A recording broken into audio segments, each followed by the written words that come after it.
I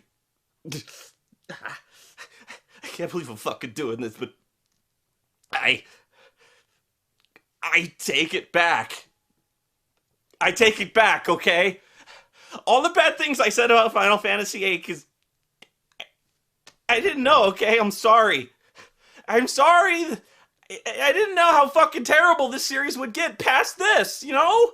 Because, I mean, okay. The combat and the drawing magic stuff was annoying at times, but it still felt like it belonged in a Final Fantasy game as opposed to that weird pseudo-real-time MMO-style fuckery that number 12 had. You didn't have to micromanage and waste your friggin' time leveling up your characters. All you had to do was link magic spells to attributes. That was simple enough, and I understood what was going on. They didn't have to screw around with needlessly complicated sphere grids and license boards and these crystarium fucking things that offer the illusion of choice, but are still every bit as linear as before. They only serve to grind the game to a screeching halt and needlessly complicate a system that should be automatic if they're not actually gonna do anything with it. Final Fantasy VIII, at least, didn't fuck that up. The plot was goofy and stupid, sure, but at least things fucking happened. I understood character motivations. The setting was established and explained. The technology was silly, but it was comprehensible. Even the sorceress and her time compression thing was explainable. Irrational, but explainable. And at least this really was Squall's story, as opposed to Titus, whose story this definitely was not. Fuck you! And as for Vaughn, I mean, why the fuck is he even in this game? Who the fuck is Vaughn? He has no fucking reason to be in this game. He even kinda looks like Titus, that little pimple dick. Really? How fucking hard is it to tell a story where the main character is the main character? If Final Fantasy VIII were made today, they'd tell it from Zell's perspective, the chicken wuss. They didn't do that because Squall is the main character. The entire story is about Squall. He has his rivalry with Cypher, he's in love with Rinoa, and he's conflicted about having to possibly kill her when she becomes the living vessel for the reincarnated sorceress. Oh, and side note, this has nothing to do with anything, but I still feel humiliated and sincerely apologize for that gay sissy gay thing I did in the first episode. I really don't know what in the hell I was thinking. I deserve every single rebuke you can give me over that one. And then there's me not knowing what the word eponymous means. So, I'm sorry. Really. I mean, obviously I have a history with Final Fantasy VIII. I hated it as a kid, and I don't really like it now, but I had no idea. I had no idea how much worse this series would get. And worse. All hail Vaughn, sky part of Damaska. It's got a nice ring to it. Stay out of trouble. And worse. Do not shake the slippery tube. And worse. And don't forget the rotten cheese. Why do I have to do all the work? And oh Jesus God! What mother pumpers designed this?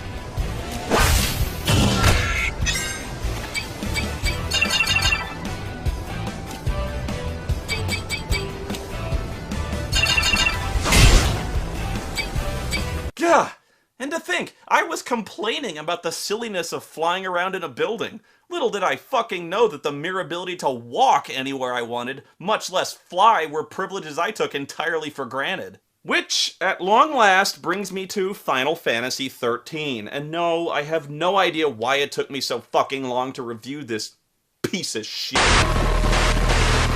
Just remember something for me before we start. No matter what you see and no matter what happens in this fucking game, it gets worse. It gets way fucking worse.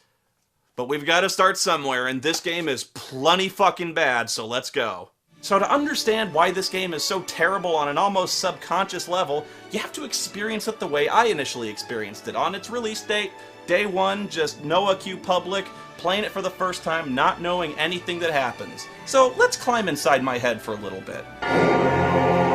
No, not like that. Alright, so these are basically my exact thoughts as I'm playing this for the first time. Okay, we're on a train. There's a Helgast from Killzone here with a gun. There's a bunch of people wearing robes, and these robes are really stupid looking, and God, the trailer for this game was fucking worthless.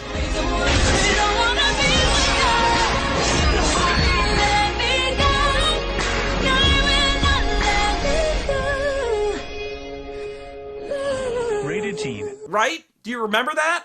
That was actually the trailer they used for TV. I mean, what the fuck was that? Wow, this game looks cool! There's a bunch of brief, completely unrelated scenes that tell us nothing about the story, with huge yellow numbers obscuring most of the action. They all form a picture of a chick we don't know! Yeah! Gentle J-pop music! I am so fucking pumped for this game now! Makes me totally in the mood to kill some fucking stormtroopers and derail this goddamn train, yeah! Hey, action! There we go! She jumps up and kicks this dude's ass and smashes some remote, which frees all the dudes in the stupid robes. You alright? I'm not a lessee. Okay. What's a lessee? I'm not a lessee. Oh, God, that's just gross, man. How much bird shit do you think's collected in that dude's afro by now? Do you ever clean out a fucking bird cage? Because that's what that dude's hair smells like. Okay, so we're barely a minute in, and I'm already completely grossed out by Afro Guy here. The Kung Fu chick snaps her fingers, which creates an energy shield or something, I don't know. But it lets her fly all the way across the train car to drop kick another dude. And she floats, and then there's bullet time, and then stands on the ceiling to gun down a bunch more dudes. Man, that was pretty fucking cool, actually. Never seen that before. That'll be fun to play with. They all want to fight. Good for them. Oh, cool, and now there's flying robots shooting at the train, so she takes a rocket launcher away from the guy. Wait, why would you need a rocket launcher on a train? Because nobody else in this world has flying robots, so what would you possibly need a rocket launcher for? Whatever, so the aircraft destroy the railway ahead, and another giant robot thing lands on the train and starts to tear it apart, so she climbs on top of the train to go stop it.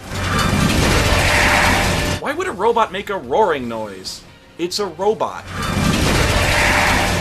Hey, let's be rational now. Anyway, you fight it, and the robot deploys arms with 4 buzzsaw blades. Because why would you bother with boring old laser guns and missiles when you can put fucking buzzsaws on the end? Wait, no! Electro buzzsaws! Hey, you want effective or you want awesome. You can't have both, people. Now, here's one thing that kind of illustrates what I'm talking about. One of those intangibles that you probably don't think about consciously. How does she know that she can take this thing on in a one-on-one fight? What is it anyway? A Manasvin war mech? Manasvin? What's a Manasvin? No, really, how does she know that she can beat up this war mech? What makes her think she even has a chance? Look at the size of this fucking thing. It's the size of an 18-wheeler, man. She's what, 5'4" tops? It's got buzzsaws bigger than she is. And all she's got is this sword, and it's got this big-ass death cannon. It'd be like me attacking a Sherman tank with a weed whacker. It'd be like this guy going after Ed 209 with a letter opener. Yeah, I wouldn't like his chances. And don't even fucking tell me she's a super soldier or she's got some kind of anime magic or whatever. Even Solid Snake used a fucking truckload of Stinger missiles. Oh yeah, the death cannon. Look, you can see it clearly charging up, right? So why did she just stand there looking right into it? And then she attacks and jumps directly back into its line of fire. Why the fuck would she do that? Is there any way I can tell her not to stand right in front of the death ray? Because that seems like a smarter strategy to me. Oh well, I win! Yay! 5 stars! And all I did was hammer the X button. Oh, and look at my score! It's certainly... well, it sure is a number. I have no idea what it means or how it's calculated and who gives a shit. Is a score really relevant when I don't know what a good score even is? I mean, you just see some numbers and ooh, stars! I figure the score determines the star rating of the fight, which determines what quality of items drop. But the points needed for each star rating undoubtedly change depending on how tough the monster is and how many of them there are. So bottom line, the points are absolutely meaningless. It all just boils down to win the fight as fast as you can. Once you beat it, the mech explodes and falls into the abyss. God, that was easy. It can literally rip a train in half and try to suplex the wreckage on you, but its electro buzzsaws and death ray barely cause minor redness and irritation on a 120-pound woman wearing no armor. And despite its massive size, strength, mobility, and ultra-modern steel armor, it's taken out in a matter of seconds with a pair of .45 caliber pistols. Fucking RoboCop at least had an anti-tank rifle. He didn't try to go after it with that gun of his, and that thing was a fucking hand cannon. Shit. Man. Chocobo, we just can't catch a break, can we? And so begins the hallway. The endless 40-hour hallway. You have not known pain until you have seen the hallway, for there is no escape. No free will, the only way is the way forward. The dread of inevitability, the shackles of fate, our choices preordained by programmers, our existence meaningless without choices of our own. The only way is forward, the path laid out for us, the choices already made. The monsters you encounter are invariant. They are planned to the last detail. There is no randomness or chance. You fight them because you are meant to. You fight them so that you are at the level the game requires you to fight the bosses. No more, no less. Oh, you may find that the hallway branches off at times and you think you've escaped. But these paths only lead perhaps 50 yards to a dead end and some minor treasure. And with no way to continue, you must go back and return to the hallway. Sometimes you may enter a wider room, some larger area. But there is still only one way in and one way out, and the hallway continues. Here we find a save point where we save our game and do our shopping. This is because the save points are also the item stores, and the weapon stores, and the armor stores, and the accessory stores, and the crafting shit stores. Once again, it's this strange meta concept that makes your brain itch. It makes no sense. It's just kind of wrong. What then is a save point? What purpose does this floating machine serve to people who live in this game world? When someone in Cocoon sees a save point, what do they say it is? And this isn't just some abstract ball of light that you walk into that doesn't actually exist in the game world. This thing must exist. People in the game world must recognize it as something because it allows someone to purchase anything they want in the entire world and have it delivered instantly to them. So how are these things delivered? Is it like a replicator from Star Trek? How do you pay for things? Is it like a credit card, or do you put cash in a slot on the machine? Can these financial transactions be traced in any way by the government? I ask because it might one day be necessary for them to find some wanted fugitives, which would be really easy in a world that only handles electronic currency. Or do people still seriously carry around huge sacks of gil coins with them? Another question, why would there be a machine that links to an online store that instantly delivers automatic weapons and swords to people? Is it common for your average civilian to buy swords in Cocoon? I would think the first store you'd see would be for groceries or diabetes supplies or sex toys. What if a child stole some cash and bought guns on the save point machine? And what's a store just doing here in the middle of some road or walkway or wherever the fuck we are? Wouldn't it block traffic? Why would you put a store here? It'd be like putting a hot dog cart in the fast lane of a freeway. Oh, I can explain why they put all the item stores into the save points. It's because coding actual physical item stores into the game would also mean creating towns and cities to put them in. And having towns would mean you'd have this big open area you're free to move in, and freedom of movement implies you'd have this place to explore and do subquests in and have fun and leave the hallway, and we can't very well fucking have that now, can we? And why is there this weird robo-sphere of treasure thingy just doing here too? I mean, there's technological, and then there's just a waste of fucking resources. Who put this thing here, and why? Wouldn't it just be cheaper to use a cardboard box instead of this floating metal robotic thing? And why does it have a potion inside it? If this is such an advanced technological society, aren't potions a little old-fashioned? Potions seem to imply alchemy or magic, when clearly technology and science are the dominant forces here. Once again, this game decides to include something that directly contradicts the game's futuristic atmosphere. A potion inside a robosphere. I just don't get it. Wouldn't it be more logical to buy a first aid kit here, or a stim pack, or bandages? Hell, even healing jelly makes more sense, because at least that's something manufactured that you might see commercially available in this world. Well, look, now clearly boxes exist, so what lame crap is in those?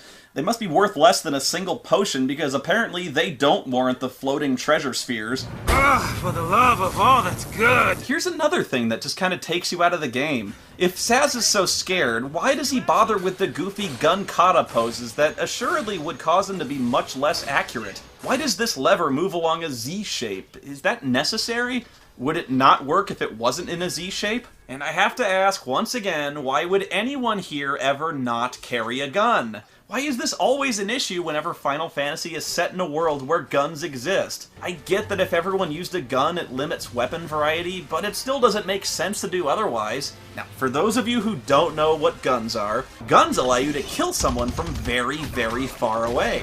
And in some cases, like, say, this aerial sniper, from really far away. And these guys do it while flying in the air at the same time, which is way better than modern snipers who even today can punch a hole in a dime from a kilometer away. And the reason they do it from that distance is precisely so people don't run up and stab them in the face with a sword. Ah, she's stabbing me in the face with a sword! My jetpack is useless! Dude, just fly away and shoot them. Fly away!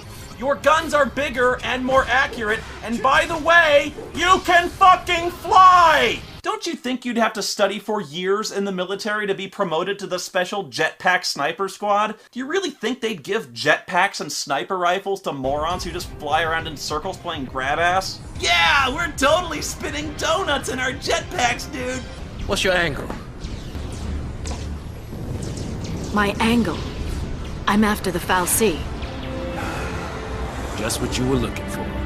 The post-Foul Sea. Oh, right, yeah, of course. What's a pulse fal'C? Yeah, whatever, it's not important to explain the objective of our mission. Let's go over to another group of rebels fighting it out in the streets. The rebels are also allied with the Maquis, which would make the soldiers we're fighting... the Federation? This is Snow.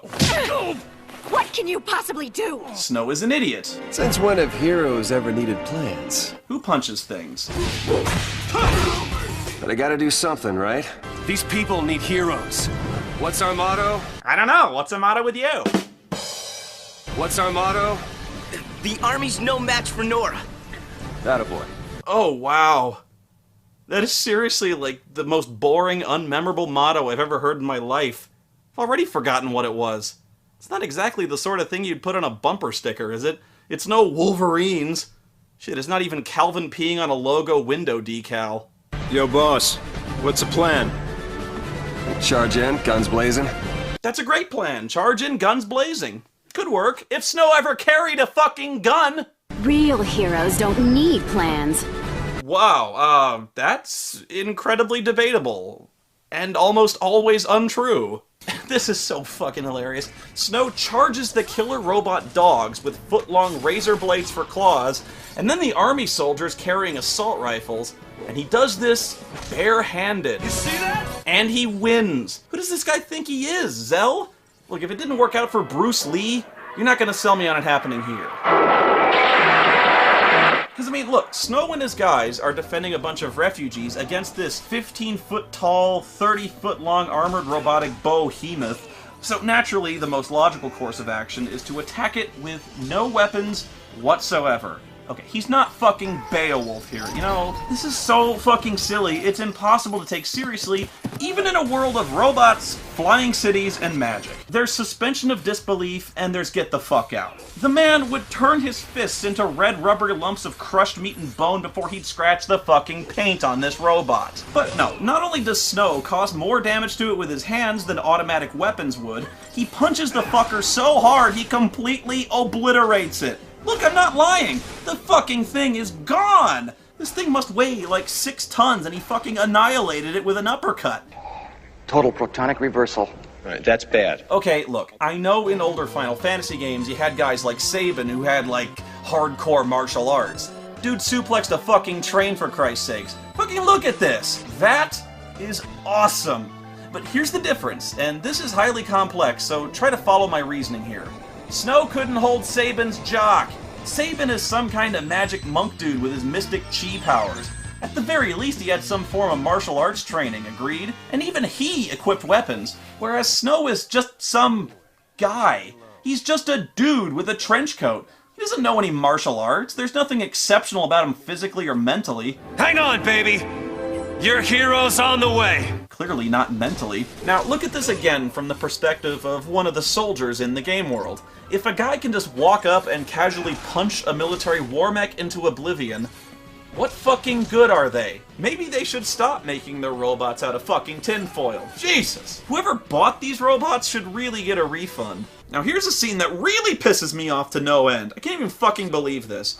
Okay, so Lightning and Saz are walking around when the road ends in a drop-off of like a few hundred feet. Hey Lightning, this is it! You can leap to your death and get out of this game! Yay! Oh. Just before hitting the bottom, she does that finger-snapping thing from before, which activates her science-y anti-gravity force field what's-it, that lets her drift safely to the ground. Cool, right? I mean, finally, something sci-fi, something gadgety, something that kind of makes sense that soldiers would have, and I haven't seen anything like this before. It makes you float, it makes you super fast, or it slows things down to bullet time. It looks like something that's really going to be fun to play with. Just imagine all the stuff you could do with a gadget like this. I don't know, maybe leveling up various powers, or making you faster or stronger. You could use it as a shield. Build an entire game around this thing, and it's by far the coolest thing in Final Fantasy XIII. She never uses it again. No, really. After this, we never even bothered with the science-y gadget thing. It's gone. Are you beginning to see how... You don't need to be a fucking film student to figure out in how many ways this is fucking stupid. It's like whoever wrote this garbage had no understanding of the most basic, fundamental rules of storytelling. You don't do this! You don't put a loaded rifle on stage in the first act if nobody ever fucking fires it in the entire rest of the play! Otherwise, it's stupid, it's pointless, it's superfluous, and most importantly, it's a complete waste of fucking time! It's Chekhov's fucking gun, goddammit! And no, I know there's some Final Fantasy geek out there who's about to correct me by bringing up this fucking scene. Fuck you! This scene from way later in the game is not the same thing. Although, even I thought it was at first, because it sure confused the shit out of me. They want to jump from this height like a mile up, right? So Lightning is all, use your gravity thing, and Fang is like, oh yeah, our gravity things. Like, she knows the fuck she's talking about, even though she's been in stasis for like over a century and has no idea what the fuck this thing is. And then everyone's got a gravity thing that is pulled right out of their asses. Hey, what the fuck are these things now? Where did they get them?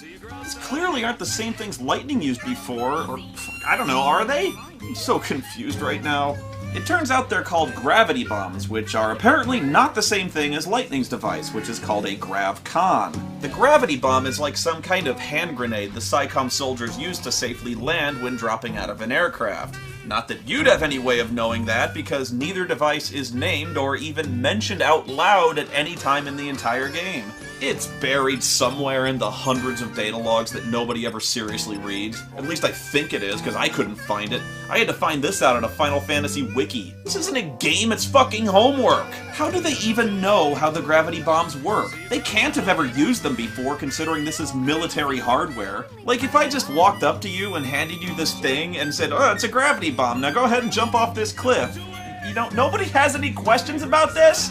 Before we make a precision, extremely high-altitude jump none of you have ever attempted before? Okay, so everyone already knows how to operate this highly sophisticated and completely unfamiliar gadget that's the only thing keeping you from hitting the ground at 125 miles an hour? Okay, cool, see you at the bottom! Just look at this poor kid. Vanille doesn't know what the fuck she's doing. Nobody wants to point out the fucking on button to the kids, at least? I can't even make a call on somebody else's cell phone without asking how it works first. You'd think I'd want to try it falling at terminal velocity? And besides, why would you just hand something called a gravity bomb to a child with no explanation to how it works? You could have won me! Potentially hitting the ground at a speed that would have instantly liquefied your corpse if you hadn't used your gravity bomb exactly right? Ah, shit, I knew I forgot something. I'm sorry, it slipped my mind. She can do it, so can we.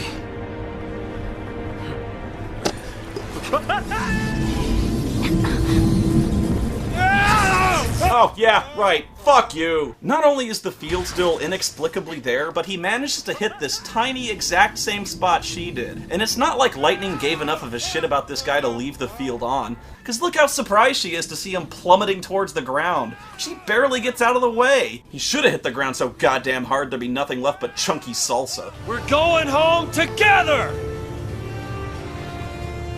Alright, so after beating up Metal Gear, he rescues a bunch of refugees who wear really stupid robes. Some of them volunteer to fight with Snow, so he orders them, all of whom, by the way, are completely untrained in the use of firearms, to pick up a rifle and go to town. Alright, last one. Somebody take it. Yeah. Oh yeah, I can't see this going wrong in any way. Push comes to shove. Keep him safe. Mom? Don't worry. Great mom, just abandoning her kid in a war zone when not 20 seconds ago, Snow asked for a volunteer to stay behind and guard the other refugees. The army counterattacks with a new, even bigger Metal Gear. It's about to kill Snow when Mom here blasts it with a rocket launcher, which I'm pretty sure she didn't have before, and I have no idea where she picked it up. Suddenly, a laser blast destroys the road, gravely injuring Mom. despite her having no outward sign of injury of any kind. Another explosion hits and knocks them over the edge. They cling there desperately, but Snow can't hold on to her, and Mom falls to her death while two kids, Hope and Vanille, look on. Yeah, Snow can kill a 60-ton robot with his bare fists, but he can't lift a 120-pound woman. And then he falls to his death! Yay! Oh, come on! Boo! Foul! Wrong! The guy clearly fell at least 100 feet, likely much more than that, and he's fine. It didn't even knock the wind out of him. Oh, but the woman's dead. I suppose. I can't tell because we never see her body, even though they fell from the exact same place. Oh, I know, maybe Snow landed on her fucking corpse and she cushioned his fall. Yeah, good thing Hope didn't see that. He'd be really mad. So, you've got all these refugees left behind, and why are they wearing robes? People wear robes in the future? Or is it just children because it'd just be stupid for adults to wear robes in the future? Why do parts of the robes glow? Is it like a future thing, the glowing robes? Do robes without the glowing dangly things cost less?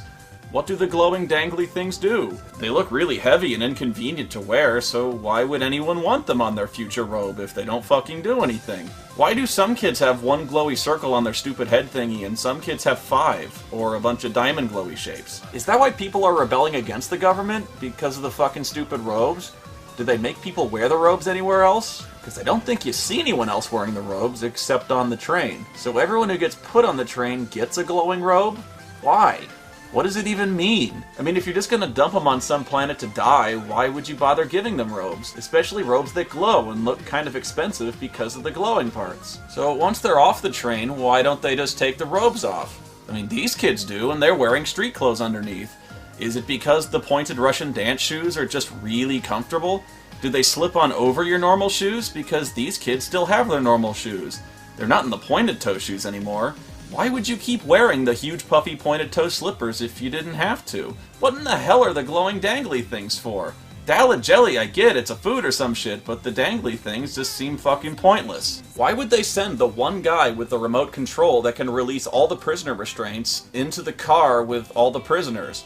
You know, in case one of the incredibly dangerous Pulseless Sea that can wield powerful destructive magics decides that she doesn't want to be exiled and killed and then jumps out of her chair and kicks his fucking... Yeah, that. Wouldn't you keep the remote somewhere secure, far away from the train car full of desperate prisoners being sentenced to exile and death who have nothing to lose at all by attempting to escape? I think I might try to escape if I was about to be sent to a planet full of monsters who wanted to eat my face. I wouldn't even have to try that hard. Hell, I wouldn't even have to get up. I'd just fucking kick the guy in the nuts and smash the remote and boom, instant prisoner riot. And you don't even have to enter a code or anything to open the prisoner restraints? What if the guard just dropped it or fell down or something and accidentally smashed it with his ass? Every restraint in the train would just pop open? That seems like an obvious and easily correctable design flaw. Maybe the remote's to let prisoners on the train get up and take a piss. How would you go pee wearing robes that look so fucking inconvenient? Think of it, how did Jedis take a piss with all those robes on? How does Darth Vader take a piss with those leather pants and that codpiece thing? Maybe his wiener burned off. I can't really see Darth Vader standing at a urinal. Maybe he goes to pee in that isolation chamber thing, like that chair in the middle's actually a toilet. It would kind of explain why this guy looks so uncomfortable if he just walked in on Darth Vader taking a shit. That's pretty much what it's like being me. I just went on this huge, obsessive-compulsive rant about a minuscule, completely insignificant aspect of the game's art design that has nothing to do with the story at all, and everything you just heard was maybe 10 seconds of all the thoughts that run through my head. Pretty much all the time. I'm not even kidding. I cannot turn it off. I'm not even an hour into this game. I think I'm gonna die. But don't worry if it seems like I'm absolutely crawling through this game way too slowly, because after this opening scene, I can pretty much blow through about 25 hours of completely uneventful wandering and bitching. Hope the wires aren't fried. This game has more padding than a 13-year-old girl's bra. Anyway, Snow walks away from his drop of several hundred feet without so much as a limp or a bruised ass. Fucking Gandalf didn't fall that far in Khazad-dûm, and that dude's a wizard. And even he almost died from that. Oh, shit! Eventually, Snow finds his buddy Godot unconscious from the Metal Gear attack and slaps him awake. Come on, come on! Oh, come on, Godot. Would you move your ass, please? Get up! Time's a-wastin'! Stop being such a pussy, man. Snow fell off a fucking cliff and he's fine. What about the others? They didn't die. They couldn't have died. Godot, dude, you're fucking killing me here, because I'd like to finish this review sometime in the next century. But no, we're all just sitting here waiting for Godot. That's my time, folks. I'm out of here, but I'll see you in part 2.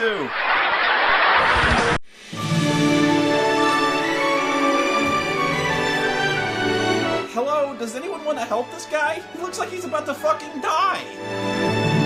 Okay, so I went online to that Final Fantasy wiki I was talking about earlier, and I was just looking for any explanation as to how Snow gets away with punching out robots the size of elephants, right? And even I can't believe this, but I found it. And you just know this is gonna be awesome, right? Because not even if you just said, you know, it's magic or something, does this make sense. Not unless Snow wields the power cosmic. But the official explanation is he has a super-powered trench coat. You know, when the kid who writes Axe Cop is coming up with more believable character concepts than you, stop writing immediately! Get a job, sir! But no, I'm not kidding. It's a techno super-powered trench coat. Apparently it operates on the same principle as Lightning's GravCon thing, except it amplifies his strength or something. And its effects change when he puts these techno patches on the back of his coat. No, I'm serious. This is a thing. Somebody got paid to write this. And no, I will never let this go. I just can't, okay? It doesn't have to be this way. Alright, I'll play. Why would anyone have a super-powered trench coat? Are they commercially available? If so, why? Did he make it himself? And if so, how? How would he know how to do that? Because this guy sure doesn't look like a technical genius to me. Does the trench coat have a battery, and where is it? Up his ass? And of course, how do the patches work? Who makes the patches? Who sells them? And why? Is there a huge market for super trench coats with techno power patches that you sew on? And if so, why is Snow the only person in the world who has a super trench coat? I mean, wouldn't everyone want one? 'Cause I fucking would. And is that the only design? Now, me, I'd want one like in the Matrix, not this lame khaki thing. And even if there were super strength amplifying trench coats in the world, ridiculous! But even if there were, why would he still not choose to carry any sort of weapon? I'm just saying, Lightning has one and she carries a sword. Just think of the damage he could do if he carried some big fuck-off axe or a buster sword. The guy'd be a fucking gore machine. But no, he just walks around and punches things with a super trench coat and everyone just takes it in stride. Nobody's like, Jesus Christ, Snow, you just punched that guy in the face so hard he disintegrated. How the fuck you do that? Pretty lame. None of this, not even the existence of the super trench coat is ever once questioned, named, explained, or even spoken of in this entire game. Maybe there's a single sentence somewhere mentioning this in the gigabytes of data log material you'd have to read. And get used to me saying that, because that's pretty much the answer to every single question I'm gonna ask in this entire fucking review. Because virtually nothing is explained in this game. Terms like fal'Cie and Eidolon are never once defined or explained in any understandable fashion in-game. Organizations like PSICOM or Nora or the Sanctum are only painted with the broadest possible brush of good guys and bad guys, when basically nothing about their organizational structure, their capabilities, their goals, or motives are ever known through cutscenes. We don't know anything about any place, really. I mean, look, the Vile Peaks. Are there mountains on Cocoon?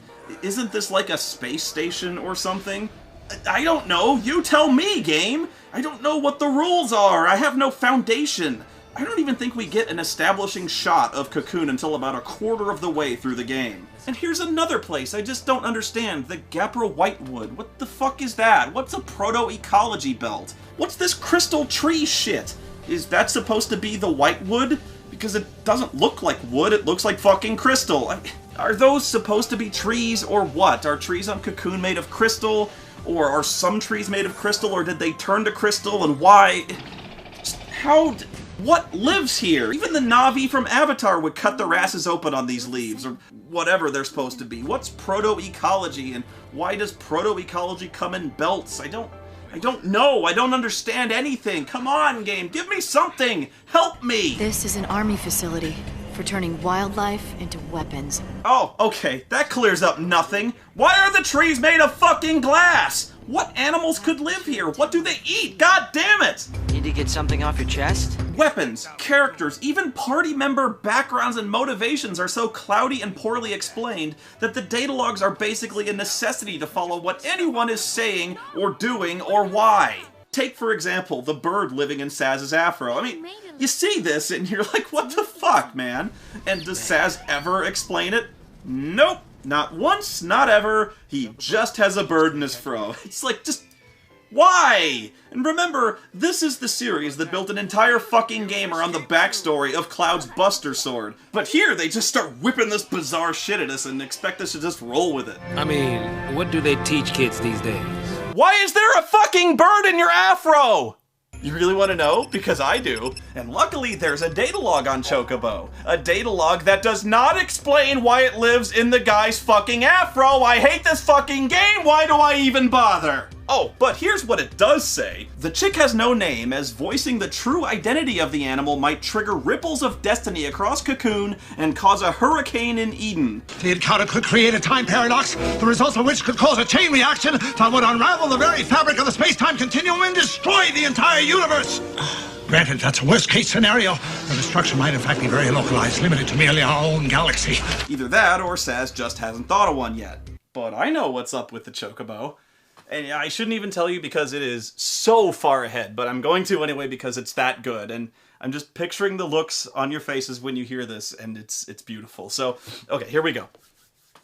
God, you're gonna think I'm bullshitting you when I tell you. And you know what? Maybe I am, but okay, here we go.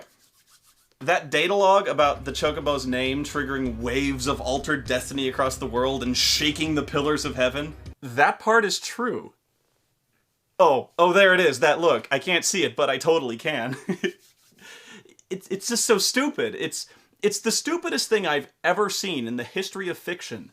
And think about how long you've known me and all the stupid shit I've seen. And you know what? I can't even be mad at it, because I'm pretty sure someone cut my heroin with drain cleaner, and none of this is actually real. But there's a bird who lives in a guy's afro whose identity must remain a secret because revealing it would cause a complete collapse of the space-time continuum. Am I making any of this up, stereotypically drunk Mexican cyborg early 90s otaku kid? Esse-san!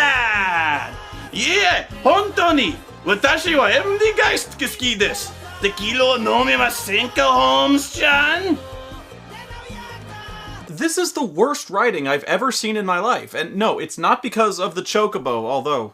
Fuck, that kid who wrote that shitty Doom fanfiction, he was better than this, because at least the character was introduced, his motivations were clear, it had a beginning, middle, and end. It's just, this is not how stories are told. Movies, games, fuck, Memento made more sense than this, and it was told backwards. Hell, even pornos are better written than this. She just came over to use a shower. The story is ludicrous. Sure, but at least I'm not confused. The characters are quickly and clearly established. I know who they are and what they do. Hello, meine Dispatcher says there's something wrong with deine Kabel. Mein Name is Karl, ich bin expert. Our protagonists are likable enough. I mean, what's not to like? I'm rooting for them because at least their motivations are clear. I'm never stuck wondering where we are or what we're doing, and at least I don't need a study guide to know what's been accomplished at the end of the scene. He fixes the cable. Have you ever seen any movie that required you to frequently hit the pause button and then go fuck off and read Wikipedia entries on everyone, everything, and every place that was just mentioned so that you have some fucking clue on what in the high holy hell is going on? Aside from Dune? There's a reason that DVDs don't come with 100-page booklets of fucking footnotes. It's because you're watching a movie, a self-contained visual fucking medium. Imagine if you saw the movie Highlander, but the movie had none of the flashbacks. You'd have no idea who this guy is, or where he comes from, when he comes from, what he wants, what he's doing, who the fuck this Kurgan guy is, what the prize is, and why the Kurgan shouldn't get it. Mom. What the rules for their immortality are? They might as well come from another fucking planet for all you know. All you'd know is that you have this dude with a sword fighting other weirdos and things start floating for no reason. There can be only one. All this shit is common knowledge to the characters, but it's not to us. You have to have exposition to avoid completely alienating your audience. If they don't know anything, they can't care about anything. There's nothing! Not even a brief text crawl or introductory monologue to form even the most rudimentary base of a narrative. I don't know where we are! I don't know who anyone is! I don't know what the rules are! And I shouldn't have to read a fucking novella of footnotes to have this explained. And when the footnotes fail to explain its own fucking terms, I don't even know how to define what a complete failure at even the most fundamental aspects of storytelling this fucking is. This goes beyond fundamentals. This is almost experimental in how dementedly antithetical this is to how anyone else in history would ever write a story.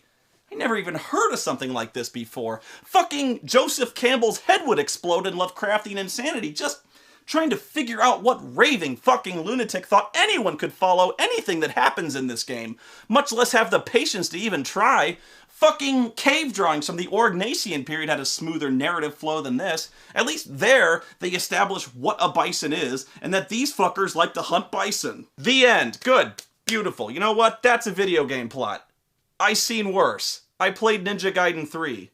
It's like some fucking alien wrote Final Fantasy XIII. I can't even imagine someone writing this poorly on purpose. Oh my god! Worst writing ever! Okay. Basically, the story is that Snow here is engaged to a gal named Sarah. Sarah! Our damsel in distress. What's happened is that something called a fal'Cie, this thing I guess, has cursed her into becoming its slave, which is called a lessee. She has to perform some kind of quest for the fal'Cie within a time limit, or she'll turn into this weird techno-zombie. Yeah, the fal'Cie are kind of dicks that way. Anyway, there are two types of fal'Cie, the kind that live on Cocoon, and the kind that come from the evil planet Grand Pulse. Pulse is hell on Earth! How do you know what Earth is?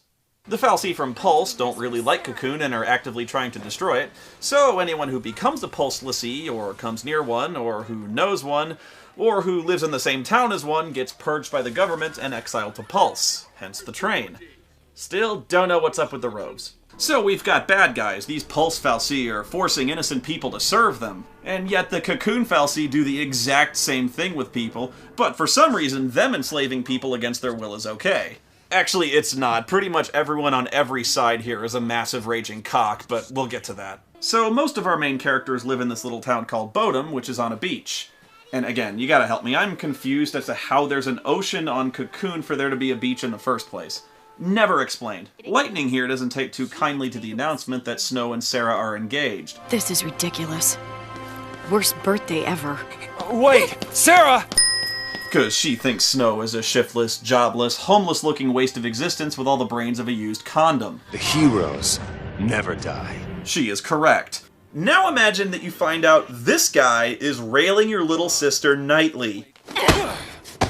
It's over! So far, she's my favorite character. When Sarah tells Snow that she's been branded as a lessee, naturally it comes as quite a shock. Kinda makes the whole wedding thing kinda pointless if she's bound to turn into a robot zombie and eat half the people at the reception, so she dumps him and runs off. But despite his better judgment, he just can't abandon Sarah! Sarah! Snow's got this weird, irritating optimism about everything. I mean, okay, Sarah, you've been cursed by an evil demigod to do its bidding or suffer an eternity of undeath. And even though I have no plan whatsoever, trust me, it'll all work itself out because I'm the hero, baby, and love is awesome.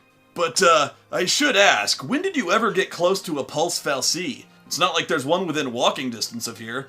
Besides, fal'Cie are huge. You'd see a fal'Cie like 10 miles away.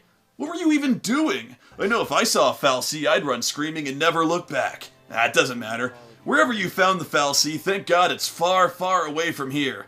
Otherwise, the Sanctum would send an entire army and purge every last one of— Ah, shit. This isn't nitpicking at this point, you know? What the fuck is up with this thing? Where in the hell did it even come from? When did it get here? Well, we find out when in another flashback that takes place the day before. And as always, the explanation we're given is somehow less helpful than no explanation at all. That night, they found the fal'Cie in the Bodom vestige. The next day, soldiers sealed off the town, and we couldn't get back to Palom Polum. Okay, 1. What the fuck is Bodom vestige? That term means nothing out of context. 2. What do you mean they found it? How the fuck do you miss this? It's 200 feet tall and it fucking glows pink. What, did it just sneak up on him overnight? But however, whenever it got here, how come not a single fucking person in this town seems alarmed by it?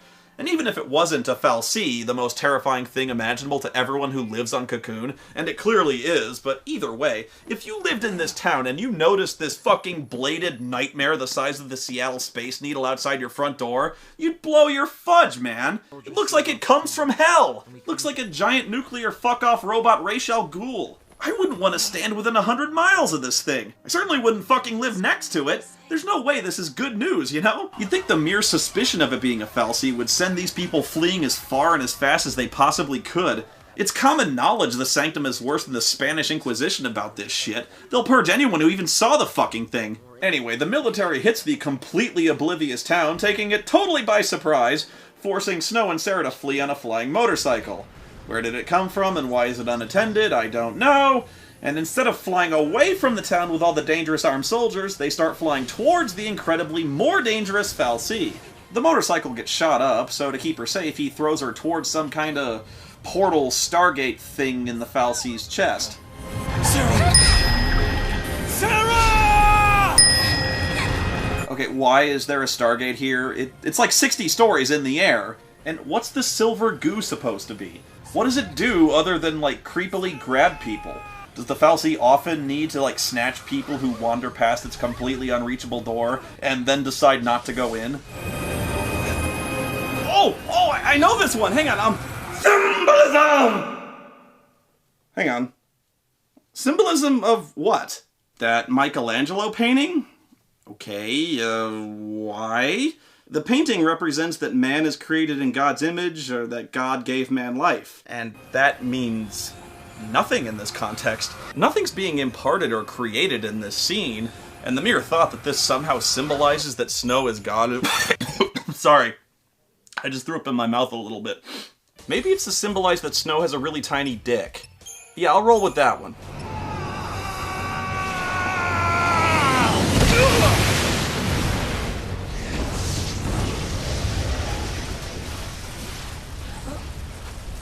Oh, what? He survived that too? What is with this guy?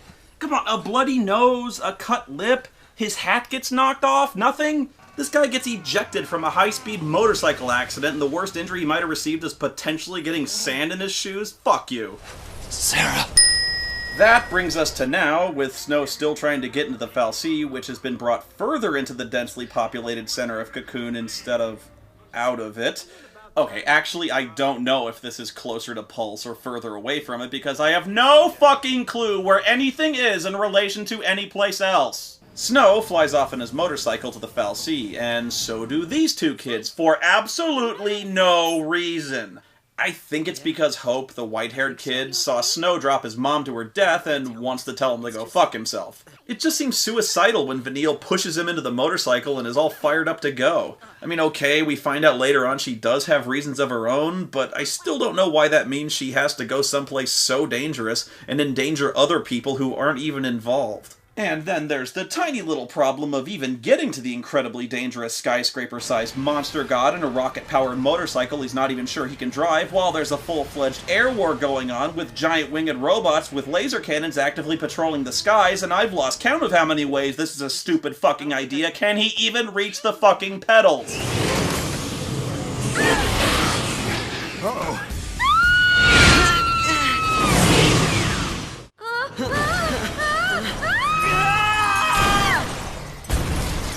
No, really, I didn't add that. That's actually what you hear. They crash and die and they're fine. Oh god, now I feel stupid thinking that crashing a flying motorcycle that ejects the driver 40 feet from the crash might seriously injure someone. Wow, that was close. Oh, it was? I'm sorry, I guess I wouldn't know since we didn't get to fucking see it! Oh wait, that would have been exciting. I don't know, maybe they just cut to black because they had no way to explain how the motorcycle crashed here, considering there is literally no way into this chamber from the outside. Oh, check this out! Oh, what fresh hell is this?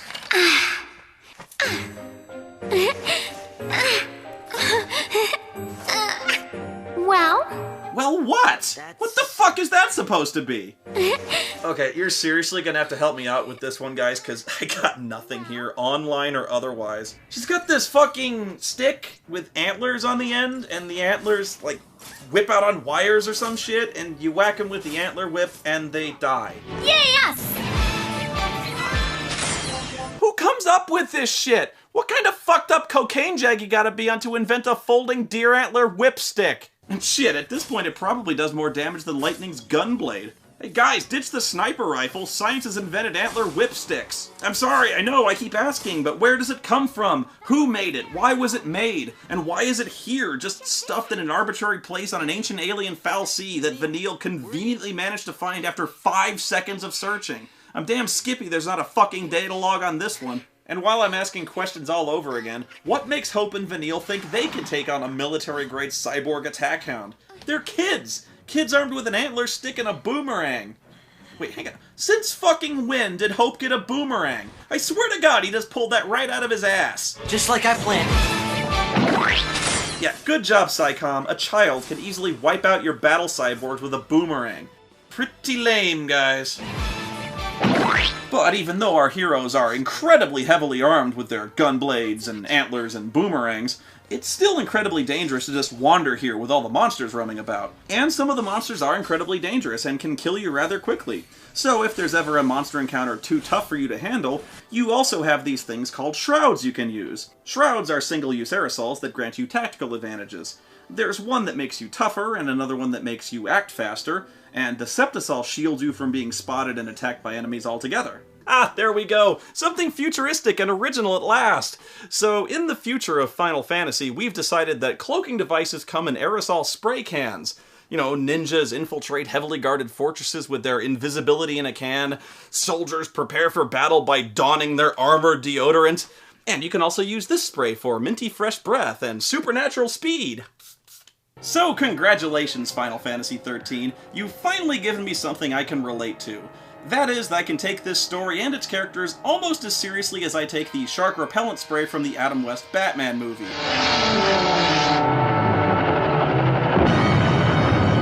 Hey, how come everyone else can just run past the zombies and I can't? Shit, I think even Sass shoulder bumps one on the way past. So finally all three groups connect so Lightning can punch Snow in the face.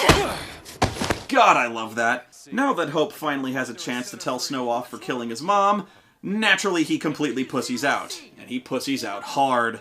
And then he goes off to whine to everyone else about what a douchebag Snow is behind his back. He does this a lot. All he does is bitch. Kid, this really isn't that hard. Hey, shithead! Yeah? Fuck you! Why? What's your problem? You got my mom killed, you gung-ho cockbrain! You grin like an asshole, and for fuck's sake, brush that fucking hair off from between your fucking eyes, you slimy little jizz bucket! Fuck you! Again, they get together after finding Sarah. Sarah! Who tells them to save Cocoon. Save it from who, what, and how?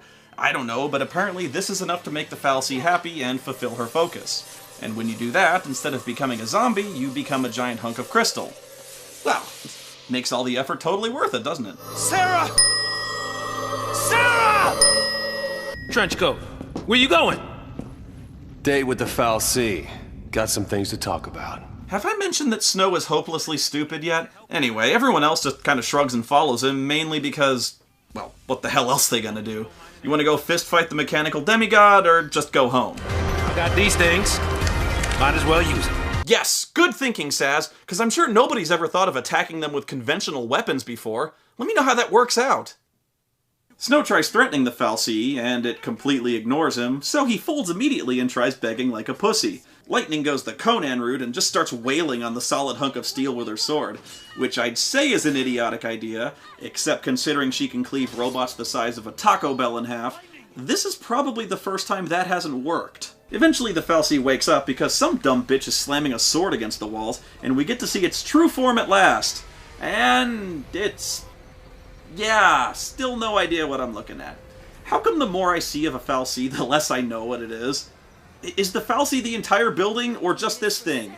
I don't even know if you actually beat it, or if it just gets bored, but either way it zaps everyone and turns them into a l'C. Guys, this whole becoming a l'C thing is just about the only thing you know for sure about fucking with the fal'C. If you could just beat them up, I think someone would have done it by now. This outcome really should not come as a shock to you. Oh, bells! Of course, fal'C have bells! Now I get it! Then, for no reason, the whole place turns to crystal and explodes. Well, that was one long, god-awful game. The ending came out of nowhere. But hey, they're all dead now, so oh, come on! Sarah! I guess we fell from up there. You gotta be fucking kidding me! We're alive. How? Sarah! No one survives a fall from that high. Not without a miracle. Sarah saved us! Bullshit she did! What is this, like a theme or something? It's only been 2 hours of gameplay. 2 fucking hours! And we've already seen characters fall from absurd heights and hit the ground at unbelievable, unsurvivable speeds and just walk away without so much as messing their hair up 3 times. 3! Fucking Looney Tunes had more lasting consequences for falls like this. At least Wile E. Coyote would walk around smooshed like an accordion or something for a few fucking seconds. You know, am I the only one who even cares anymore?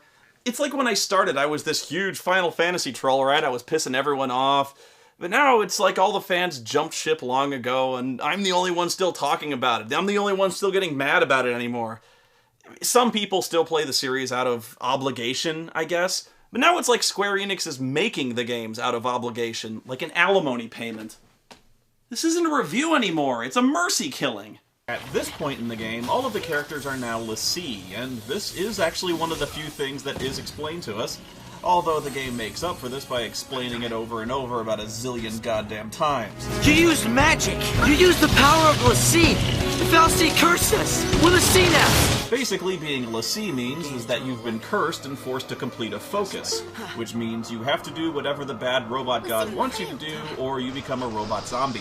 And that's why all these people are being loaded onto trains, because Pulse l'Cie are enemies of Cocoon. We're l'Cie. Enemies of Cocoon. Pulse fal'Cie are Cocoon's enemies. Pulse fal'Cie and their l'Cie are enemies of the state. We're Pulse l'Cie, right? Enemies of Cocoon. I'm a l'Cie, enemy of Cocoon.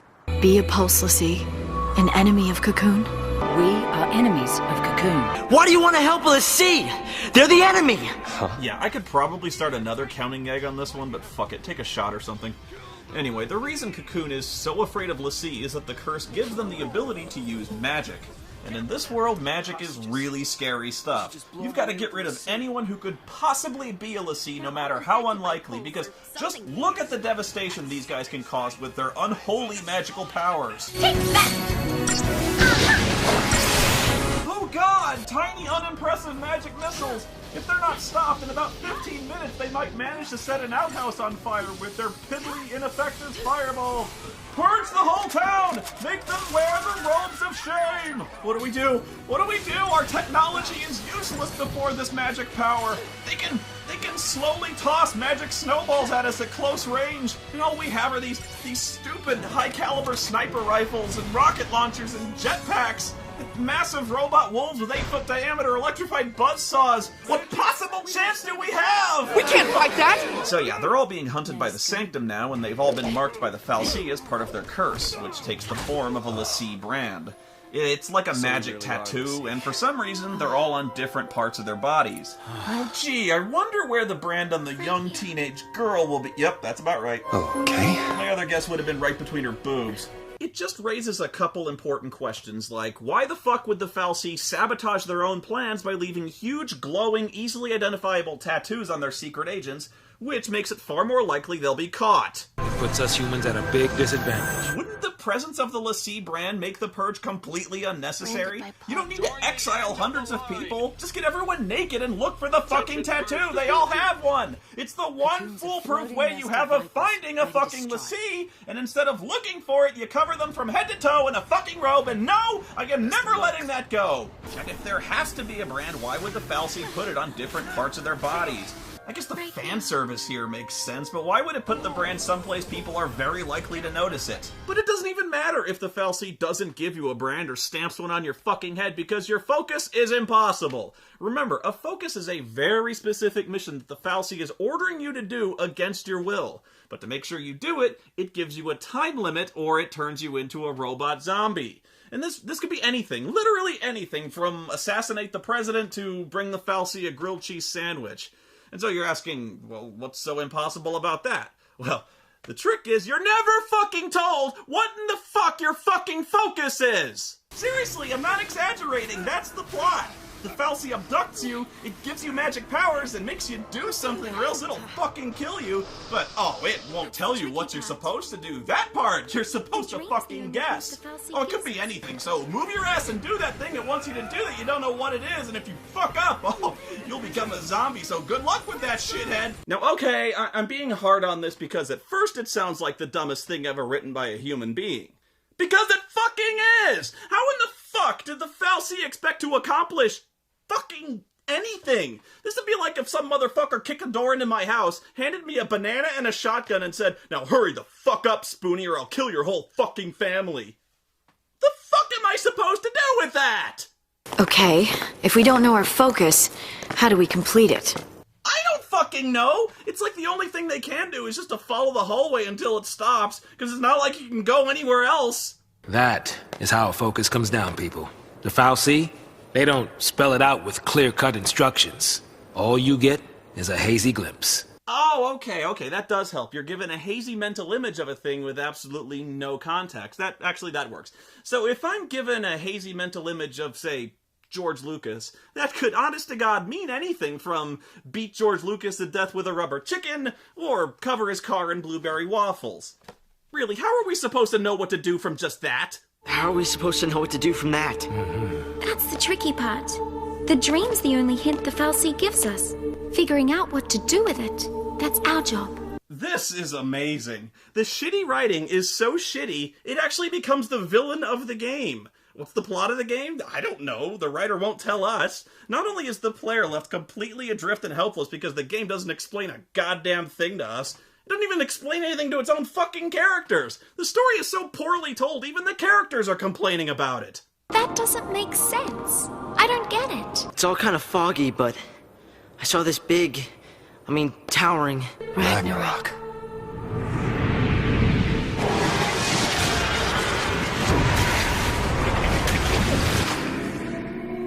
So, we all saw the same dream. Okay, so the only hint that they're given, if you can even call it a hint, is a hazy mental image of something called Ragnarok. And since this can mean anything, right away they all have radically different ideas as to what it all means. We fight it! Ragnarok! That's the reason we're l'Cie. To stop it! To keep Cocoon safe! Yeah? Why don't you give us one reason to believe that? One reason. Sarah. Our focus has got to be the same. It makes sense! What the hell it does? Post-fal'Cie are Cocoon's enemies. We just got recruited by one of them. If I were a betting man, I'd put us on the other side. And that's what I'm talking about. They get a vision of Ragnarok and, of course, immediately interpret it two completely opposite ways. They either decide to stop Ragnarok or help Ragnarok, and they don't know which one will end up destroying Cocoon. Never mind that they don't actually know what Ragnarok is, and how to stop it, or how to help it, or even where it is, or anything. Either way, the fal'Cie has a 50-50 shot at best of either accomplishing its objective or completely screwing itself. It's like, yes, my secret agents are doing perfectly. Soon, Wait, what are they doing? They're bringing Ragnarok waffles? Who does that? How was I not clear? Come on! Because of their two opposite interpretations, the group is immediately at odds with one another. Snow thinks their focus is to save Cocoon from Ragnarok, and Lightning decides it's to destroy Cocoon. And what's more, she decides to go through with it. This is our hero, ladies and gentlemen. She just decided in the span of 30 seconds to eradicate virtually the entire human race. I don't want to play this game anymore! But oh, thank God the floating store machine didn't turn to crystal when the fal'Cie exploded and wiped out everything else within a 2-mile radius. After a short walk, you find Sarah! Sarah! Sarah! Sarah! And Snow tries to dig her out. You know, I think the more pressing issue is how you plan to carry her out of here, genius. Everyone else realizes Snow is a moron and decides to ditch him when the Sanctum shows up. Dude, even if you manage to get this done, I really don't see how you come out of this one on top.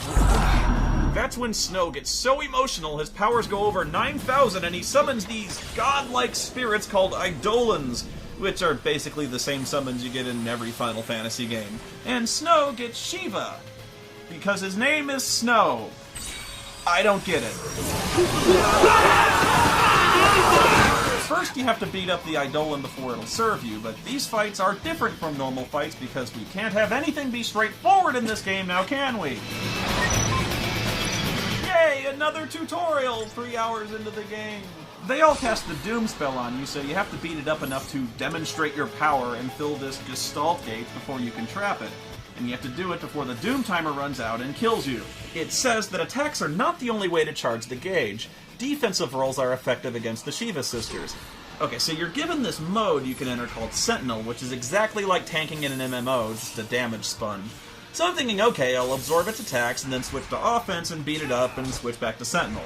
Sort of picking my shots, hit and fade. But no, it doesn't work, like, at all. It just fucking kicks my ass. No! Sarah! Fuck! I mean, I'm doing what it said, right? But no, this is actually how you win. All you have to do is go into Sentinel mode and stand there, and let them wail on you until you win. Yeah, okay, that makes sense. Fuck you! The game sets this up like a straight-up fight, but you win by doing nothing at all. And then, completely awestruck by your ability to curl into a ball and weep the entire fight, the Shiva Sisters submit to your awesome demonstration of power and turn into a motorcycle.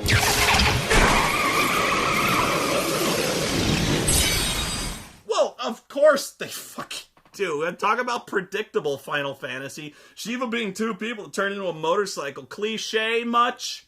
Snow doesn't even blink in surprise as this happens. He's got no questions or anything. He just jumps on and badass pose. Yeah, 5 stars! Man, I was awesome at standing there. Okay, I gotta know what's up with these two. Eidolons attack the Lassie whose presences they grace. Okay, yeah, gaze upon us and rejoice, for we have graced you with our presence. Now die! That's what Eidolons do. They help us. Eidolons are our salvation. Oh yeah, clearly. Like when they shredded my fucking face with a motorcycle tire at 3 zillion RPMs. That thing's here to help us? After the fight, more soldiers show up, but these ones are led by a Kiwi named Fang. Okay. Sure, yeah. Machine gun fire doesn't faze him. He can shrug off a Vulcan cannon blast from a gunship, but a judo chop to the collarbone knocked right the fuck out. I don't care. I like when people hit Snow. Meanwhile, everyone else steals a gunship and escapes with just about the entire Sanctum hot on their heels. A Sanctum Foul C up close and personal. So that's a Foul C? I thought this was a Foul C. Or was it this? Someone help me? Ah! We're not in the hallway! Where do we go? Quick! Find the hallway again before we turn control back over to the player! Where's the hallway? I don't know! Just go somewhere! Real heroes don't need plans! The writer will save us! Wait, hang on. They crashed? I thought they got away! We never saw them crash! The video just faded to black! And again, how the fuck did they survive a crash on a rocket ship from 50 zillion feet in the air? And not, I remind you, wearing any kind of seat restraint whatsoever? I mean, they're not even injured in any way. It's not so much as a sprained neck. Fuck, they're not even dirty! You know, I could have sworn I was just talking about this. Again? You win and did it again! Is this really how we're gonna transition between every fucking scene in this game? Explosion, insanely lethal fall, wake up someplace else with a fucking scratch? You just can't have this both ways, man! You can't have characters who can karate chop a dump truck in half, but who are also knocked out with a karate chop to the shoulder, but who can also survive a plane crash at Mach fucking 2 without messing their fucking hair up! I should not be taking more realistic damage getting launched in my fucking windshield in Grand Theft Auto! We don't even know where to go. I do. Huh? Eden? The Sanctum Seat of Power. You're serious? Something happens to Eden, it's lights out Cocoon. You want that? Don't worry. I'm after the Sanctum. I'm not out to destroy the world. Wasn't it just explained to us that wiping out the Sanctum also means wiping out Cocoon? Ah, fuck it. And congratulations, everyone, from having watched that one scene alone, you have also watched about 10 hours of the game fly by, because from this point, they just kind of wander around, and every 20 minutes or so, they'll stop and have that exact same conversation, almost word for word, over and over and over again. Really. You gonna complete your focus?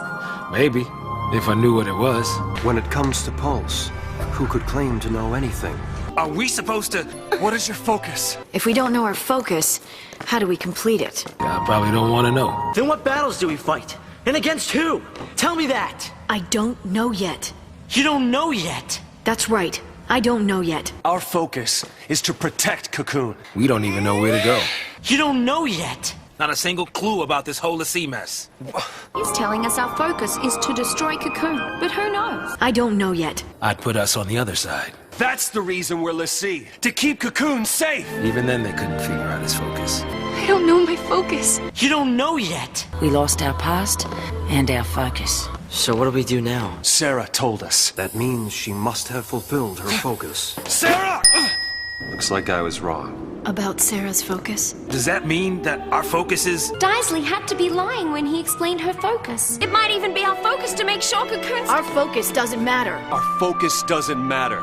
Forget our focus. We don't need it. We don't need it. You don't know yet. Our focus has got to be the same. Listen, if we fail our focus, it could be us suffering like that. We're l'Cie, ticking time bombs. If we don't figure it out and pull it off, you're gonna be a Sith. I'm gonna be a monster. I'm not trying to be an asshole here. I just want to know what's so hard about this. Why don't the fal'Cie tell them what their fucking focus is? It either can't or it won't, and it has no reason not to tell them because they were the ones who enslaved the guys in the first place. So I guess that means the hazy mental image is the best it can do? The fal'Cie are an existence beyond human comprehension, possessed of incredible magic power.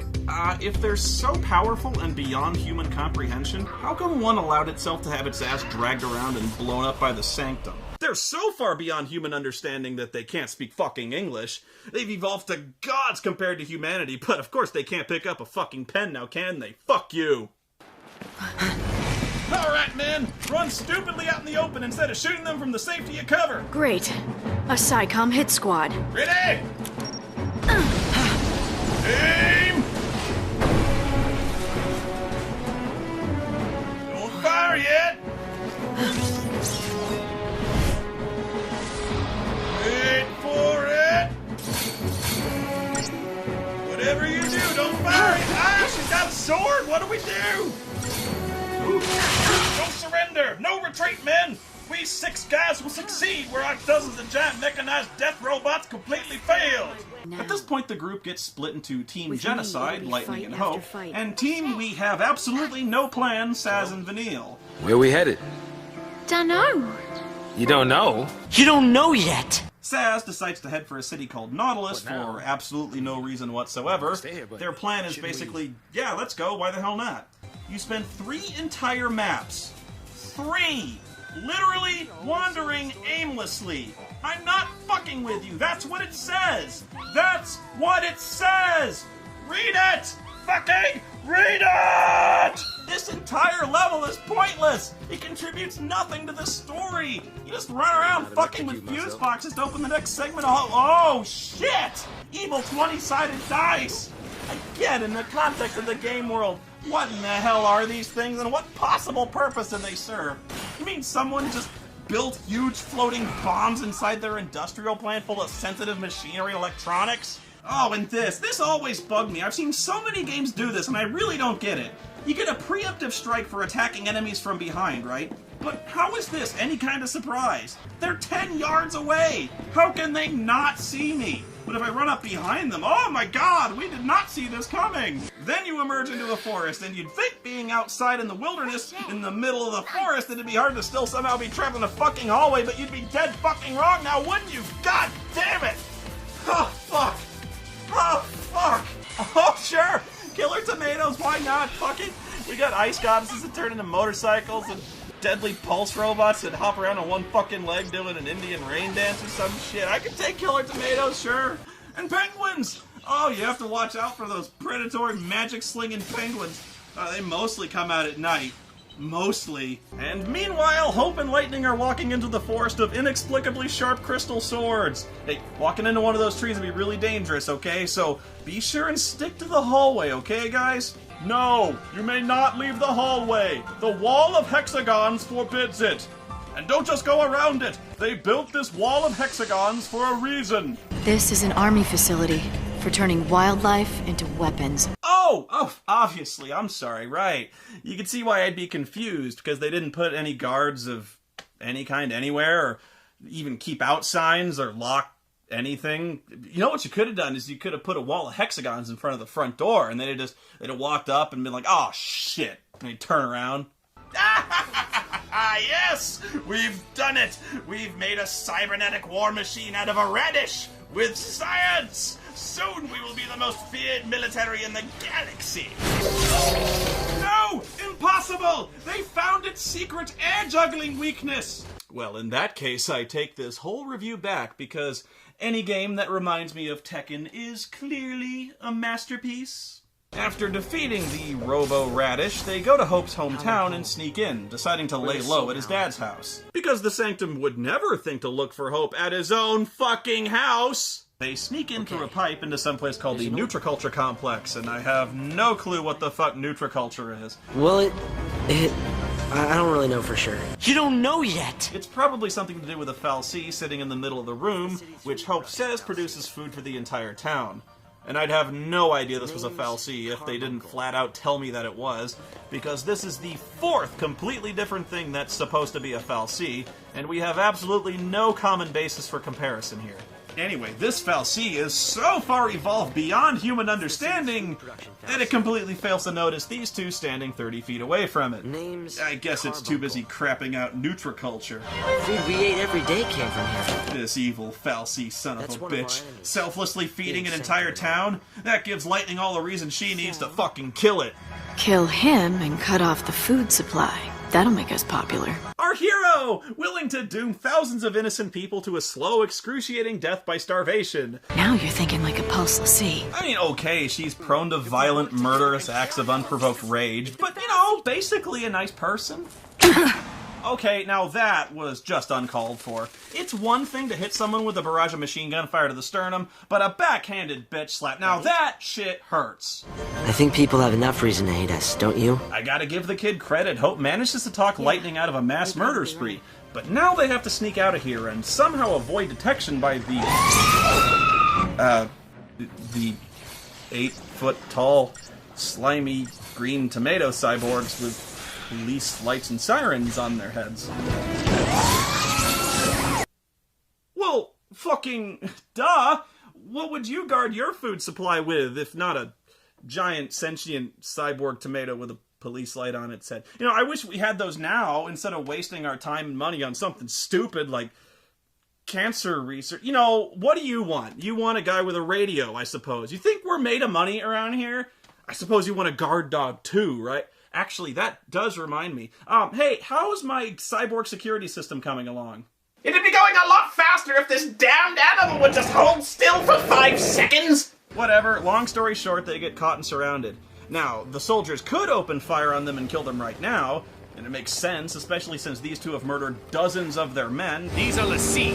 Show no mercy. But, nah, it's Snow to the rescue on his Shiva cycle. Our heroes climb on board and show us all how noble and kind they are when they spin the cycle around, brutally crushing several people to death beneath their icy wheels, when they could have just as easily run away without killing anyone. This really bothers me. It's a video game, so I guess you're just not supposed to think about it at all. I mean, they're just faceless enemies, right? But just think about who these guys are. They're not really these horrible, villainous people who deserve nothing but death. They're just guys doing their job. In fact, they're doing what they think is right, protecting Cocoon from these demonic L'Cie that they have every reason to fear. I mean, sure, they've been fed lies and propaganda, but they're not bad people. Besides, it's not like our heroes here are doing anything to win over the hearts and minds of the people. I am a Pulse L'Cie! I'm here to kill you all! Since when have heroes ever needed plans? I'm here to kill you all! It's actually kind of weird how sympathetic the soldiers are. Even when their commander orders them to open fire regardless of collateral damage, the soldiers strongly object, wanting to protect the innocent people. And here you are butchering them wholesale. I mean, this is brutal. I know they execute L'Cie, but hey, they're not total monsters. Really, the soldiers are going out of their way to take you in alive, but no, the heroes have to make it a massacre on live television to bizarrely inappropriate music.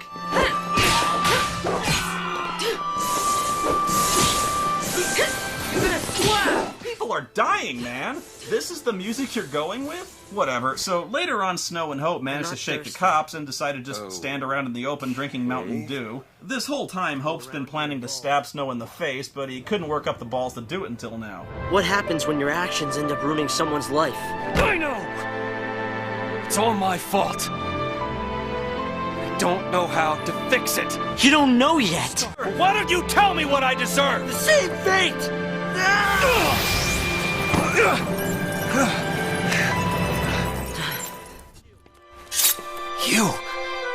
You're the one she meant.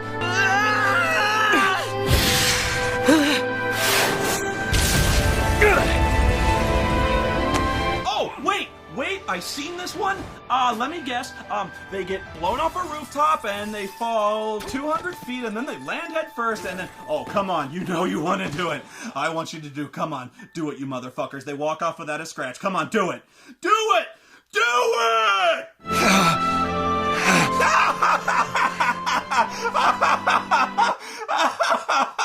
I haven't even touched on the Crystarium yet, and from the title alone, you know this is gonna be some old bullshit. Once again, this game somehow finds a way to break what I didn't even know could be broken. Why is it that Final Fantasy has to keep making the process of leveling up such a fucking roadblock? Nobody liked the sphere grid. Nobody liked the license board. And I still can't believe how many hours magic junctioning added to Final Fantasy VIII. Do you remember how excited you used to be to level up your character? It's one of the main things you look forward to in every RPG, from MMOs to tabletop Dungeons & Dragons. It's the best. All through the game, you're looking at the bottom of the screen or looking at your character sheet, watching that experience total get higher and higher, and just waiting for it to pass the next threshold. And when you get that level, it's so much fun. You got so many choices. You know, what spell do I want from this huge list? What skill do I want to be faster or stronger? What special perks?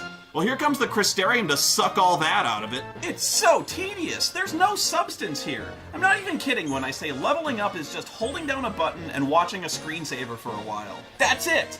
The idea is you've got a bunch of jobs your characters can advance in, so you spend points to level up in each job and get new powers. You spend points to go from crystal to crystal, and each one you light up either gives you a skill or increases your stats. It's standard stuff. But almost immediately you hit this wall.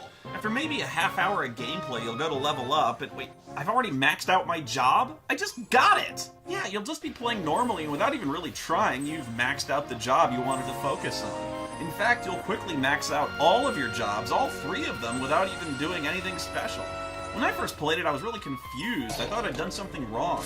But then you beat the next boss, and oh, now it tells you the Crystarium's expanded. Now the next level of each job's available. Are you fucking kidding me? The game artificially limits your skill progression. You can only advance in your jobs after you've beaten a mini-boss. Until then, you're just sitting on 3 maxed out skill trees, waiting for the game to arbitrarily decide when it'll let you spend experience points. What kind of sense does that make? This is so transparent and phony, it's unbelievable. The whole concept of the Crystarium, the theme, the imagery, is that your character's powers are expanding over time, like Crystal. They're growing organically and getting bigger. Oh, wait, stop. No more growing. You gotta level something else up, or the next boss will be way too easy. If we wanted you to think for yourself, we wouldn't have put you in this hallway with exactly the number of monsters we had planned out. There aren't any choices here! When I first started playing the game, I thought I'd have to strategically plan out what roles each character would have to specialize in order to create a balanced party, right? But no! You'll max out every single role each character has every time before every single boss. Well then why in the fuck did this game even bother showing me the Crystarium in the first place if it's all gonna get filled in anyway? It's busy work. No, you know what? It's not busy work, because there's no work involved. It's holding down a fucking button. But about 20 hours in, things change. You reach Grand Pulse, and the Crystarium opens up so every role is available to everybody. And I have to go on a brief tangent here. This is what I kept hearing when I was playing this game. Oh, about 20 hours in, when you reach Grand Pulse, the game gets good. 20 hours in? Fuck you! Why in the fuck can't the game be good right now? Anyway, Grand Pulse, the Crystarium opens up, and everyone can take every job. But why would I bother taking the other jobs? Why would I dump a shitload of points to make Vanille some kind of half-ass commando when I've already got 3 commandos who are maxed out? You're obviously just gonna keep leveling the same 3 jobs she's doing already. There's no reason not to. I don't even understand what I'm getting most of the time. Okay, so Hope just gained points in strength? Whoop-dee shit. The kid's a mage. He's always gonna be a mage. In fact, I don't think any of his primary roles ever involve any kind of physical combat ever again, so who gives a fuck about Hope getting extra strength? And I have to take it anyways, it's not like I can go around. Just look at this, it all looks so complex, right? All these lines and shiny things. but you're not making any decisions here. You're not choosing one skill instead of the other, or choosing between stat bonuses. It looks like you are, but you're just going from point to point. You're on autopilot. Again, there are branches here and there, but they lead to only one, maybe two crystals that you're gonna get anyway. Each point has one way in and one way out. It's a line that's been bent into a spiral to make it look more complicated. But you know what it is? It's a hallway! It is! It's a fucking hallway! Even when you're leveling up, you're in some kind of metaphysical goddamn hallway. It's pretty, sure, but I don't even need to look at the screen to do this. It's like doing a connect the dots puzzle. No, it's like watching someone do connect the dots. And the dots don't even form a picture of anything. They're just drawing a weird, fucked up line. This is all the entertainment value trying to navigate one of those DVDs with 20-second long menu transitions. It's just leveling up, you know? This all used to be so simple and painless. Back in the day it was so easy you barely noticed it happen. You fight a monster, you gain a level, and it automatically tells you what got better.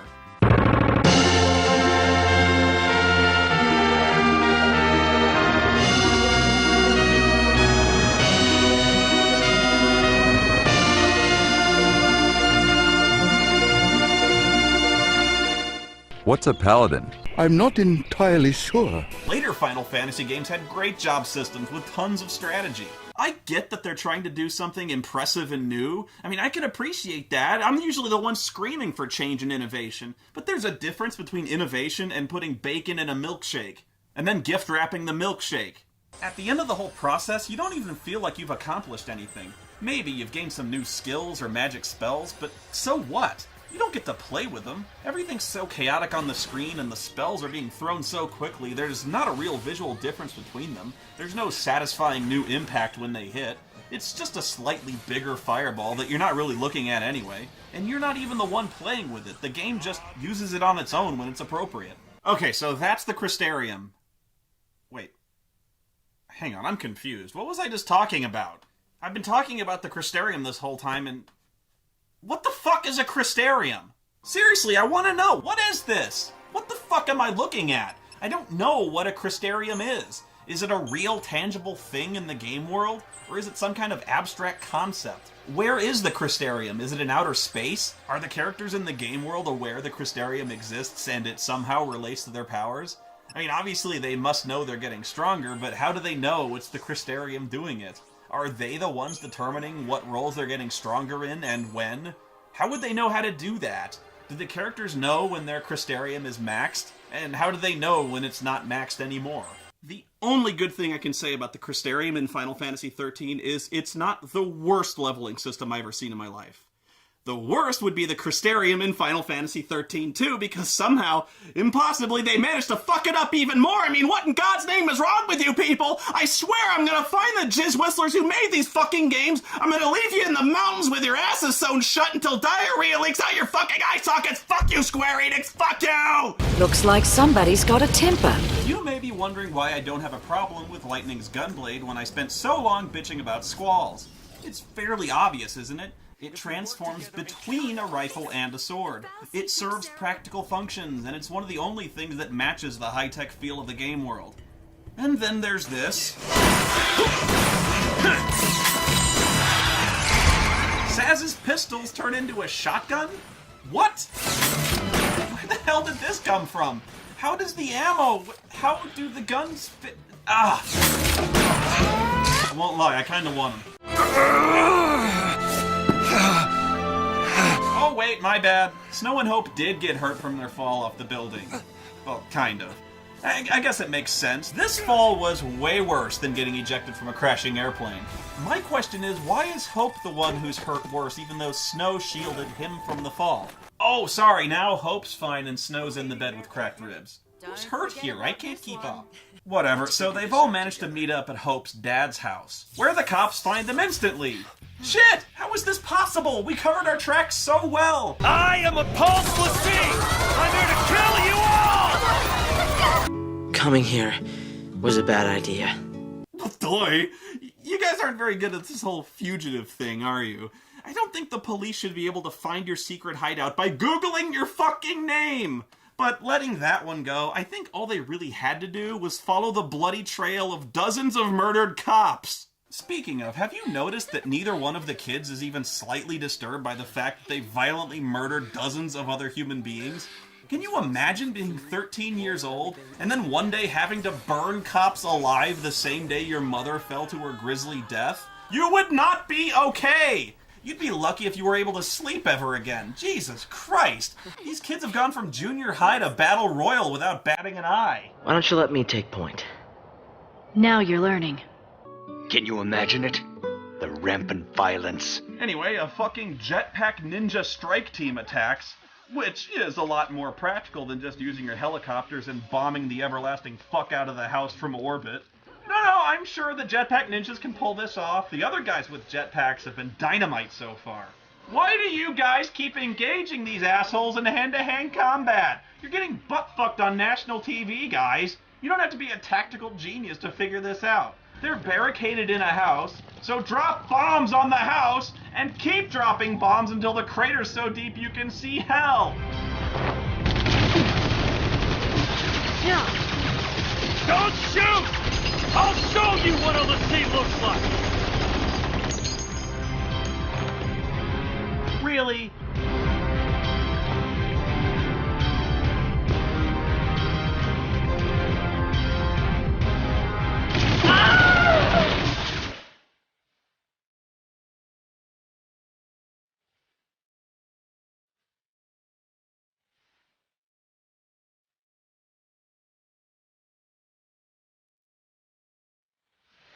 Surprised?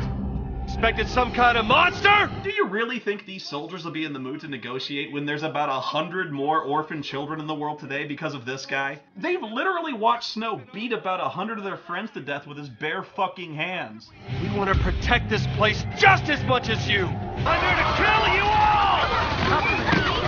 He's on our side? I don't see what he's lying. What if he's telling you it's a trick? I can't believe this guy. I don't even know who's dumber, Snow or the cops. Okay, yes, I do. It's Snow. You must be Snow Villiers. Yag Roche, Psychom Division. Yeah, that's a real name. Ah, you fool! Who did that? Reynolds? God damn it, Reynolds! Into the house! You throw like a girl! Anyway, it's Fang again. She's got her own airship and some rogue group of Psychom officers working for her or with her. I don't know why. I wasn't paying attention at this point. I'm guessing they don't even really bother explaining it, or if they do, it's bullshit and doesn't make sense. I don't care. It doesn't matter. Dodge is crazy about chocobos. Meanwhile, Saz and Vanilla... Oh, fuck it. Oh! Yay! 13 vials of strange fluid. Well, let's just take that with us, shall we? Because we've been needing that. Strange fluid. Yeah, I got some strange fluid I'd like to dump on this game. What in the fuck is that supposed to be? Is it Dalid jelly? Seriously, it just gives you a pile of unidentifiable slop. And anyway, let's go kill something. Oh, no, back up here. Maybe I don't want to carry around every lump of slime and banana peel filled with hobo cum I find in a trash can. You ever think of that? I mean, who the hell dumps bottles of unknown slop into floating robospheres and just leaves them out in the open like this? Am I supposed to drink it like a magic potion? What the fuck is this? Hey, you guys, look! A puddle of murky ooze! Well, let's just scoop up some of that shit. I hear Hooker Puke is selling for big-time gil right now. When somebody blows their nose and you want to keep it? A tear of frustration. Okay, what the fuck is that and how do I carry that around? Turns out all this is for weapon upgrades, and I defy you to make sense of this madness. All this random slop and shiny junk you collect as treasure and from monster drops is actually used to upgrade your weapons and equipment. So you go in there and you see all this stuff, right? Well, the junk turns into XPs, and you spend the XPs to level up weapons, and the weapons get better. It sounds simple enough, right? You poor bastards. Okay, first thing. I can't even begin to explain how many experience points you're getting out of this stuff. The amount of XPs is different for every single item, but it's like the item's XP value changes every time you look at them. Actually, I think they are. It's so confusing. I think the XP values are determined differently for each weapon. Like I have to maintain a spreadsheet or something to keep it all straight. But wait, it gets worse. Every time you trade in items, you get experience point multipliers that affect the XP values of all the items you trade in after that. And the multiplier changes every time the weapon levels up. Sometimes the multiplier even goes down, and it has something to do with what specific items you use to level up and what level the item's at. And again, not only is the XP value different, the multiplier is different for every single item, and probably how many of that item you used. There's no way to know what's good and what's bad until you've already done it, and by then, you're fucked no matter what. It might even have a random element for all I know. And no, it's not in the instructions, and there's no data log on it. It's like taking a calculus exam you didn't study for. What the fuck am I doing? And again, what exactly is happening in the game world when we do this? Like when Lightning wants to upgrade her gunblade, she puts it on a table and what? How do you apply murky ooze to a gunblade and make it better? Clearly you don't understand the concept of science, Spoony! That's why I'm here to teach you about weapon upgrading. I've taken your gunblade and I'm going to upgrade it for you and the audience live right here. I've got this wonderful collection of various unidentifiable slimes and crap and oozes that I've collected over many years of mad science, and I'm going to apply them to this gunblade right now. Let's see here. Yes, we've got this sumo gooch oil that I have here. Yes, you see this? And I'm just going to apply it to the gunblade like so. Yes. Now we have this gooch oil on the gunblade, and it's already starting to take shape. It's already sharper, you see? And now we're going to take this little vial of cock butter, and we're going to apply it to the chamber here. There's all this cock butter on here, which lubricates the shaft, as it were, and makes the feeding mechanism much more smoother and cocky. Now, what we have here is we also have these filth-infested collection of pubes gathered from the sheets of a $10 an hour Las Vegas motel that I stayed at a month ago. It's the only thing that comes out of Vegas, if you follow me, other than crabs. Oh, there they are, by the way. And so, we're going to use these pubes here, and we're going to just rub them into the sword. It really helps the cock butter soak in. So, I'm just going to take the pubes here, just smear them on. Yes. Oh dear, this is already a +3 gunblade. Do you see the improvements here? Do you see what's going on? It's already much better. And now, yeah, ooh. I don't know what this is, and we also have this. I think I got this from the bottom of a urinal from Yankee Stadium. I'll just throw that on there. Ooh. Oh my. Wait a minute. I've just had some inspiration! Mad science at work, live for you here! If it makes the gunblade better, it might make me better! It might upgrade me! What if I take this strange, weird, slimy ectoplasm and apply it to my body? Yes. Oh, yes, I can feel it! It's already making me better! And now we have this moose afterbirth that I found one time. And now we're just going to... Oh, yes. Yes, that's wonderful. Oh, yes. I feel it. It's soaking into my skin. I'm already feeling much better. What else do we have? We have this. We have... I don't even know what the hell this is.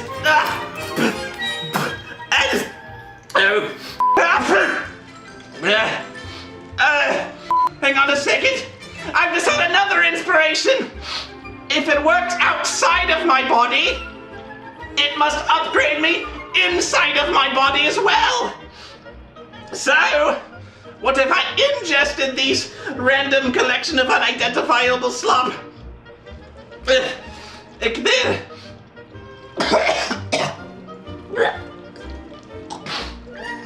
Oh yes! It's all... This is a gremlin I picked up off the street. His name is Murray, and we're going to harvest him in the name of science.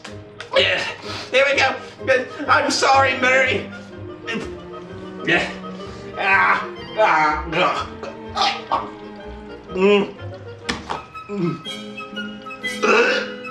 I'm feeling the The upgrading process takes some time to settle in, but I only feel like I can take on the world. And lastly, oh my god, this one's going to be the pièce de résistance. This is some chunky crack-o puke that I just found outside the street right now. For science!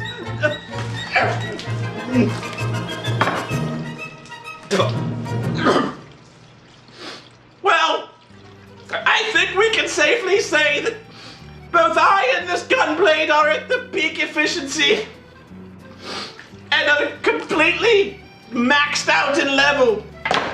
So beware, world! Both I and this gunblade are invincible!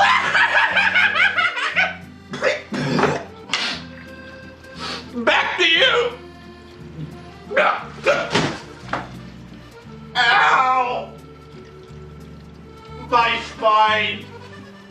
At some point, you'll just be walking around and stumble across a brand new weapon, and this is where I just completely gave up on the whole process. Now I've got several weapons to choose from? Well, which one's better? You'd think the new one is better, right? But it's not. At least it's not now. My starting gunblade is way better because I upgraded the shit out of it. But did I just royally screw myself wasting all those items doing that? Maybe I should have waited because the new weapon's better in the long run because it has a higher potential. Maybe it's better in different ways or different situations. Maybe one costs more to level up or has a different number of levels before it maxes out. And yes, each weapon does max out at different levels. But you can't possibly know how many because, sing it with me folks, it never fucking tells you. I don't think you'd ever know unless you had a strategy guide. You'll end up collecting all these different boomerangs and gunblades and handguns and wondering if you're just doing something wrong. You're thinking, the game is letting me find these things for a reason, right? Why would it give me a new weapon if I wasn't supposed to use it? But you don't want to do that because you've already flushed so many XPs into the previous weapon, you're basically committed to it no matter what. It's not like you're gonna start over. So really, you just gotta pick one and ignore all the others, which makes you wonder why they even bother giving you new weapons later in the game. Like, oh yeah, 3/4 of the way through, I'm really gonna settle on those handguns I got. It's just so stupid to consider a game where you keep getting new weapons and immediately toss them in the trash because what's the point? You've already spent 3 zillion XPs getting the old one to level 35. When you find a new sword, you want to play with it. You want to see what it looks like. You look forward to doing more damage, finding out what cool effects it has, seeing what kind of new ways you can modify it. It makes you look and feel like a badass. You killed a sumbitch and you get a cooler sword for it. It's an accomplishment. But nah, you can just level up your starting sword to max and it works out.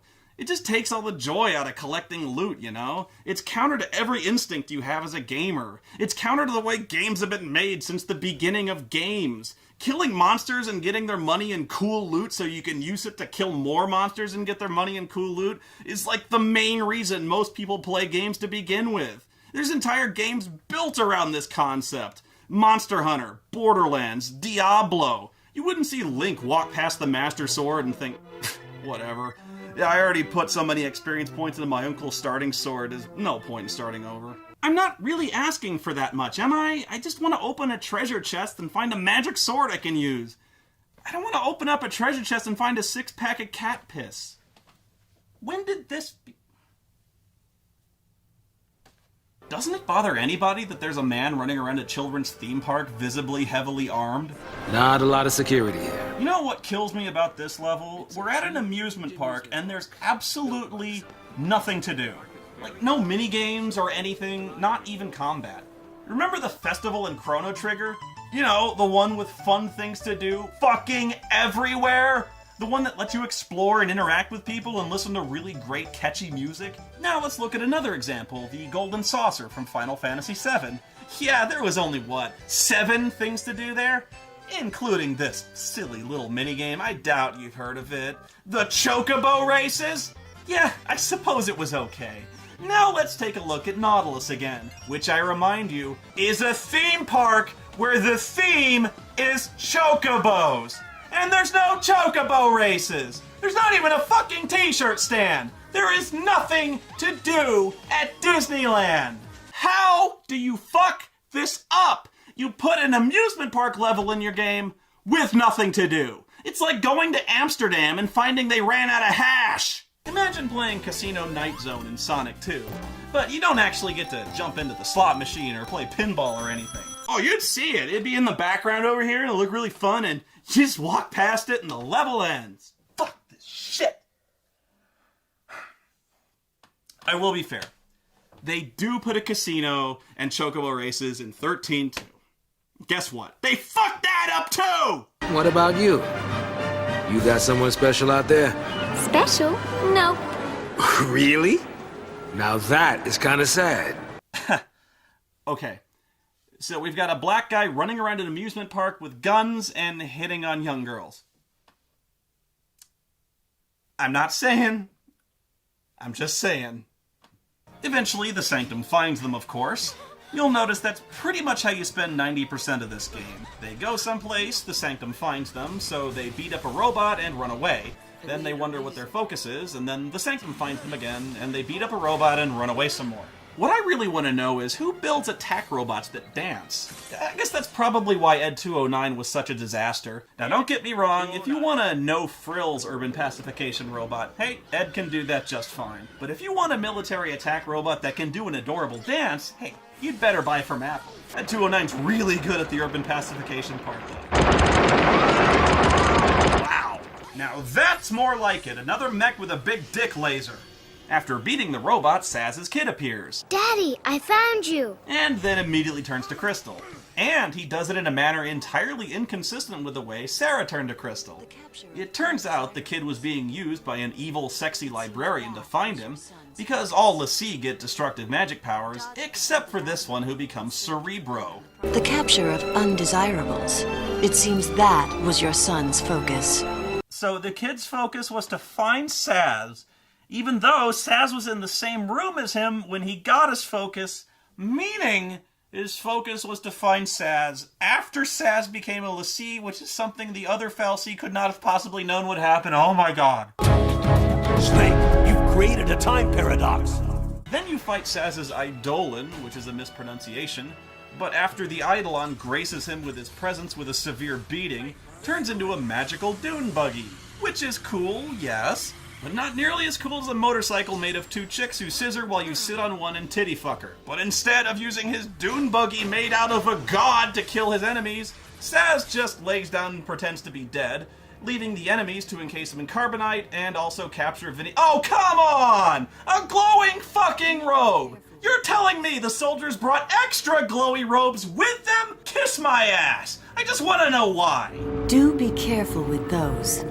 Ma'am, should we check for vital signs or anything on the guy who supposedly shot himself in the head, but shows absolutely no outward signs of trauma of any kind whatsoever? The l'Cie will face official sentencing upon the convoy's arrival in the capital. Don't you think with them being hunted by literally every single person on Cocoon that they would at least change into different clothes? They're baiting us, trying to draw us out. Bait, huh? Yeah, that's right. Here are your friends. Come and get them. Well, if they're daring us to mount a rescue, I'll take that action. All in. Good plan! Let's foil their little trap by walking directly into it! Haha! Actually, I shouldn't complain. This is the first clear goal these guys have had in about 15 hours of gameplay. So fuck, go for it. Code verified. You're free to dock. Okay, so if the Sanctum is setting up a trap, wouldn't they actually, set up a trap in the hangar bay and riddle them with bullets the second they open the door? Or just blow them out of the sky without even giving them a chance to use their powers? Or is the trap these three guys on duty here at the only entry point in the entire ship? Code Red, repeat. Code Red. Code Red? What the fuck? Who the fuck did that? Was it you? Tell me! Did you order the Code Red? You're goddamn right I did! And here comes the backup they called for. 3 more guys! Oh, whoa, hold up. 3 more guys? Talk about a difficulty spike. Attention all crew. Code Green. Repeat. Code Green. Security forces stand by. Code Green is worse than a Code Red? And you thought the U.S. terror alert scale was confusing. Code Purple. I repeat. Code Purple. Colonel, we've lost the intruders.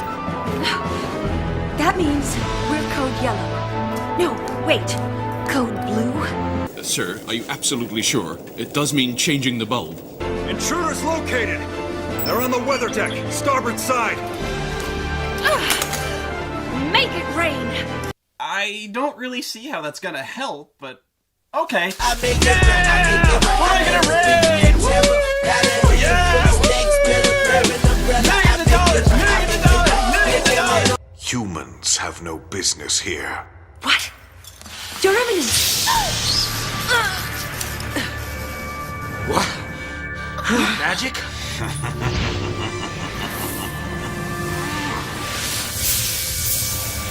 Monster! People are not yours to use! Die, monster! You don't belong in this world. What can mere men do? What is a man? A miserable little pile of secrets! Without our help, death is all of which you're capable. You saw the fools, a mindless mob drunk on fear of a viewless sea. I am more than that! I am Falsi. My name is Spartandulus, voice of the Sanctum, and Lord Sovereign of the Cocoon Falsi. That's it. No, the game's over. I'm done.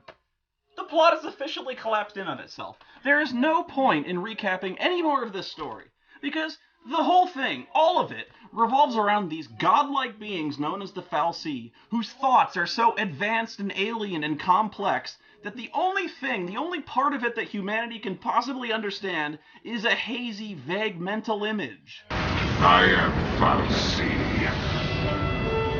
My name is Spartandulus. And guess what? The motherfuckers can talk! All they had to do, at any time, from the beginning of their focus, is just come right out and say in plain fucking English, become Ragnarok and destroy Cocoon. That's it!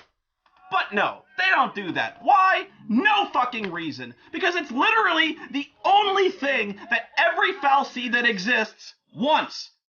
It's unbelievable. They're desperate for it, in fact, but not so desperate that they won't just say 5 fucking words, fuck you, Square Enix.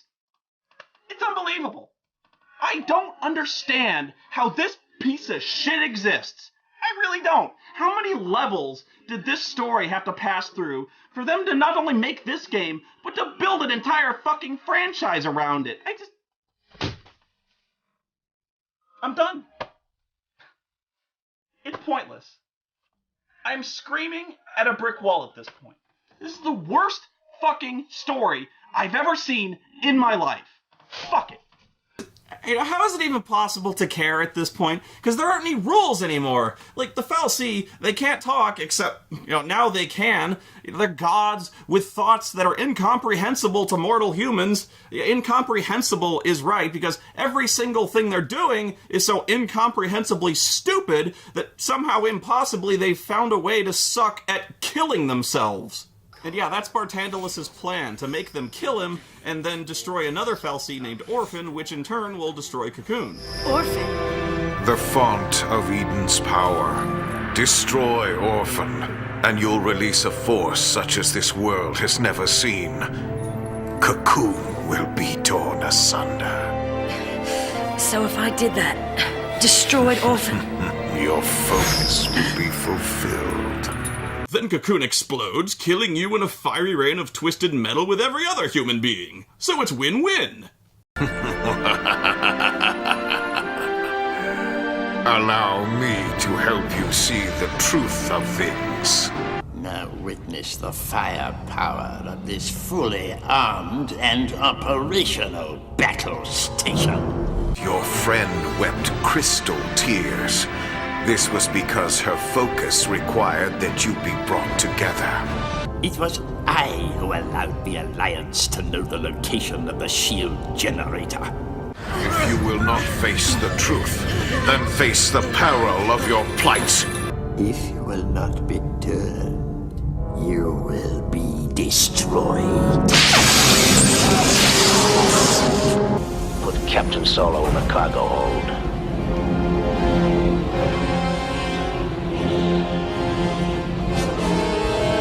Whatever, the good guys have to escape on their own ship because the fight with Bartandulus caused catastrophic damage, making the entire place explode. taking with it hundreds of soldiers and innocent technicians just doing their jobs protecting Cocoon from these murderous psychopaths. Once again, Saz proves what a great pilot he is by immediately crashing the ship into the side of a building, which of course they inexplicably survive.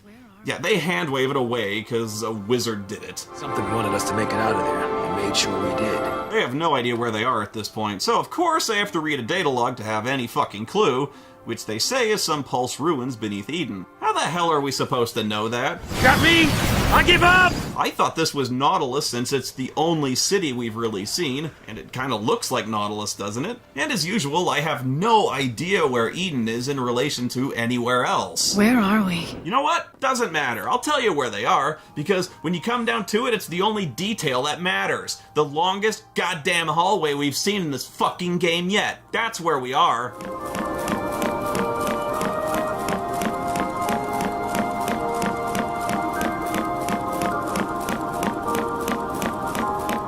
This place, it must be an ark. They used to say the arcs had a more practical purpose. Yeah, to force l'Cie to master their shiny new powers. Okay, so I get it. Daisley's goal is to forge us into stronger weapons. Right. Think of it as training for the fight ahead. Okay, come here, listen. This is what just happened. The writing in this game is so bad that the characters just flat out told you that the purpose of the next 5 to 7 hours is to grind out levels. This is actually the first part of the plot that has made sense to me. Think of it as training for the fight ahead. I like how the data log says, Bartandalus then shrugs off the l'Cie's attacks. Shrugs off, he gets knocked on his fucking face. Here's something that seriously pisses me off. You have to redo your paradigm decks every fucking time your party changes. Oh, I understand why you have to, but it doesn't change the fact that you still have to spend 10 minutes doing it every time the party changes, and I fucking hate it. Okay, so I've told you that the fal'Cie wants you to kill them, but that's a goal, not a motive. The real question is, why? What are the fal'Cie really up to? Oh, Christ, are you gonna feel dumber for knowing the answer to that? Well, you find out when you run into Sid. And I'm a broken record, this makes no sense. The fal'Cie have watched over you, guiding your every step. The luck that saved you time and again was a deliberate machination. We've been played for fools. Oh, really? So Hope's mom dying, leading to him vowing revenge and going on a suicide mission to kill Snow was all part of the plan?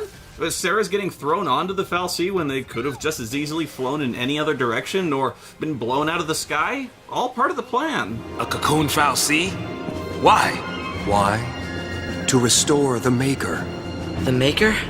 The entity responsible for creating both humans and fal'Cie. And after he did that, he just kind of fucked off. The Maker departed this world, leaving the two races behind. The fal'Cie focused on recalling their lost deity. Yeah, they want to talk to God. Seriously. Calling back the Maker requires a fitting sacrifice. The lives of this world's entire populace. In bloody tribute. So now the fal'Cie have somehow got the idea in their headgear things that if Ragnarok destroys Cocoon, it'll bring the Maker back. And they've got to have so much to say to the guy. Except for the fact they'll all be dead, so I imagine the conversation will be rather brief. And even if they think some fal'Cie will survive, I sure as hell wouldn't want to be one of them, considering the Maker created all life, and they just got finished killing all of it. He might be slightly upset. It's like in Ferris Bueller, if Cameron trashed his dad's car on purpose just to get his dad's attention. Well, sure, it seemed like some rite of passage in the movie, but trust me, there was a fucking murder that night. But here's the killer part. The fal'Cie have no idea if this is even gonna work. They don't know yet. You don't know yet. That's right. They don't know yet. This whole blow-up Cocoon thing is just a shot in the dark. And of course, since the good guys win, we never even find out if it would have fucking worked. So once again, nobody fucking knows anything in this game, and I'm stuck this whole time looking for a fucking data log in some feeble attempt to fill in the blanks. And guess what? I found the one data log One in the entire game that talks about this. It's only unlocked within maybe the last 3 hours of the game, fucking buried in a subsection of the data logs you're not even likely to read even if you're taking a moderate interest in the data logs, in a section called the Analects. The Analects are things like excerpts from historical textbooks and bits of poetry. And now that I read it, just about the only section where we get even passing mention of this world's religion. This was the only section I found kind of interesting, to tell you the truth, because for the first time ever I got the barest glimpse of backstory and history and setting. Oh, we couldn't have the characters talk about this stuff. Oh no, you get to read that in fucking data logs. Basically, the data log is from a philosophy book that suggests that when people die, their souls must go to the same place using the same road that the gods do through the same pearly gates. So if you kill, everybody, God's gonna want to know what the hell the fucking racket is in his driveway and go check it out. But here I have to remind you, this is the only data log that I found that mentions this theory that justifies the fal'Cie's plan. And it's pure speculation, and it's written by a human.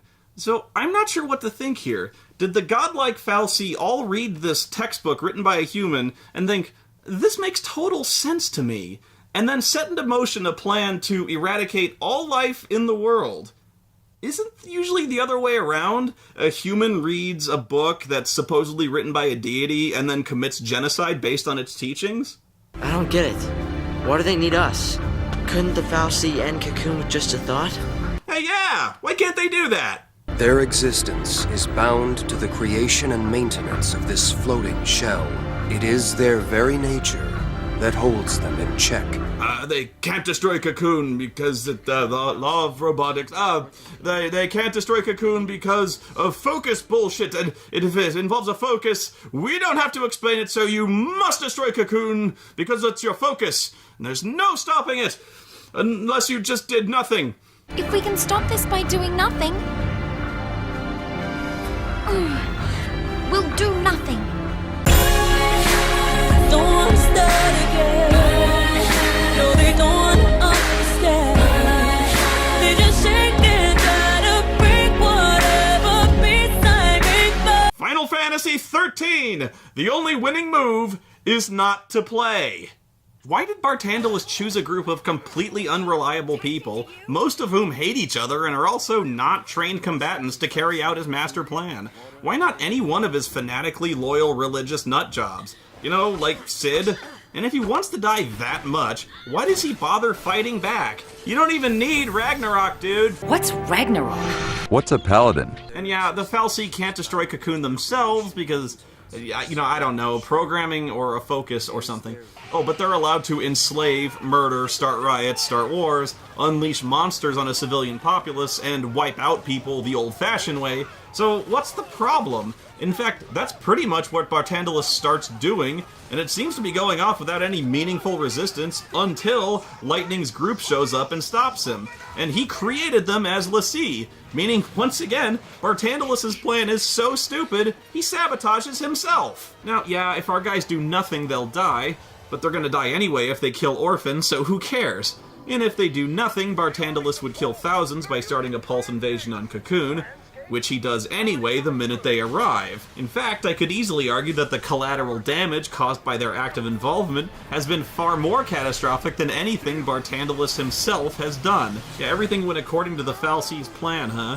What if they all just took Saz's gun and blew their own brains out one by one? Given their choices, it's actually one of the most noble ways for them to go out. If I can defeat you here, the fal'Cie plan will fail. Reigns!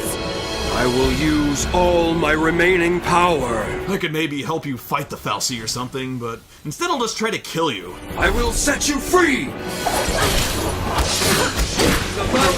Hey, no fair. How did he level up his Crystarium so fast? Did he go to one of those l'Cie level grinding places too? Whatever, you kick his ass. The only thing I wanted was a moment of triumph.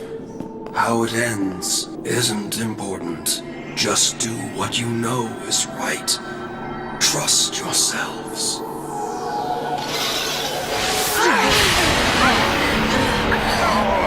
Hang on, what? His focus was to get his ass kicked and then drone on uselessly about fate for like 5 minutes? I don't think so. Looks like it's a dead end. How about down there? If the stories are right, it's a maze. This place is a boot camp for Lassie. All kinds of challenges from Grand Pulse are waiting. I just fucking love how the characters flat out tell you that the next stage is there purely to pad out the fucking game for another couple of hours. Their conversations literally consist of, hey, look over there. Wow, that'd be a great place to just run around for a while and level up.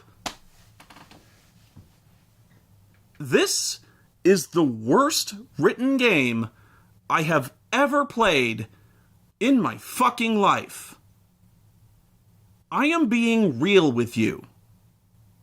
I have had enough of this! Alright, well, do your worst, Grand Pulse. Let's see what kind of battle machines you can throw at us, because we need to prepare for the ultimate challenge to destroy Orphan. Oh, yes! Excellent! Robots with wheel feet wearing headphones that beat you up with balls on their fists. You know, now I can see why Cocoon began the Purge. These things just must have been fucking unstoppable. Imagine the devastation these things left in their wake. Why would anyone make these fucking things? Hardly worth the effort. It's important to note that you'll be wandering Grand Pulse for about 10 hours now, give or take. And even by the game's own admission, the good guys have absolutely no plan except just walk around and hope something eventually happens.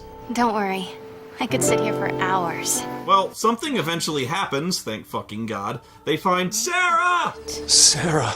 This scene is really funny to me because it's obviously Bartandalus in disguise, right? And he's all, guys, you need to destroy Orphan because I'm Sarah! And like, right away, nobody's buying it, right? And when you can't fool Snow, that's like not being able to outsmart a box of frozen waffles. We are all shooting for the same goal here.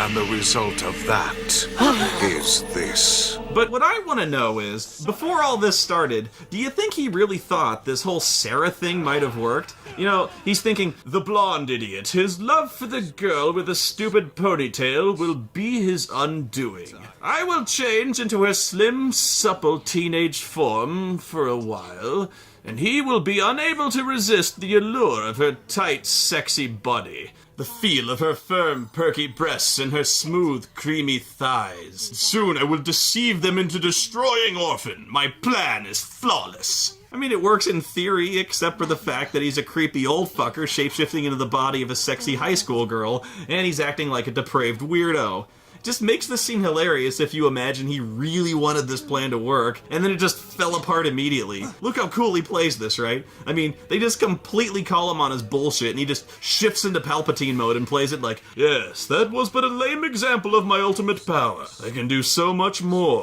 You son of a...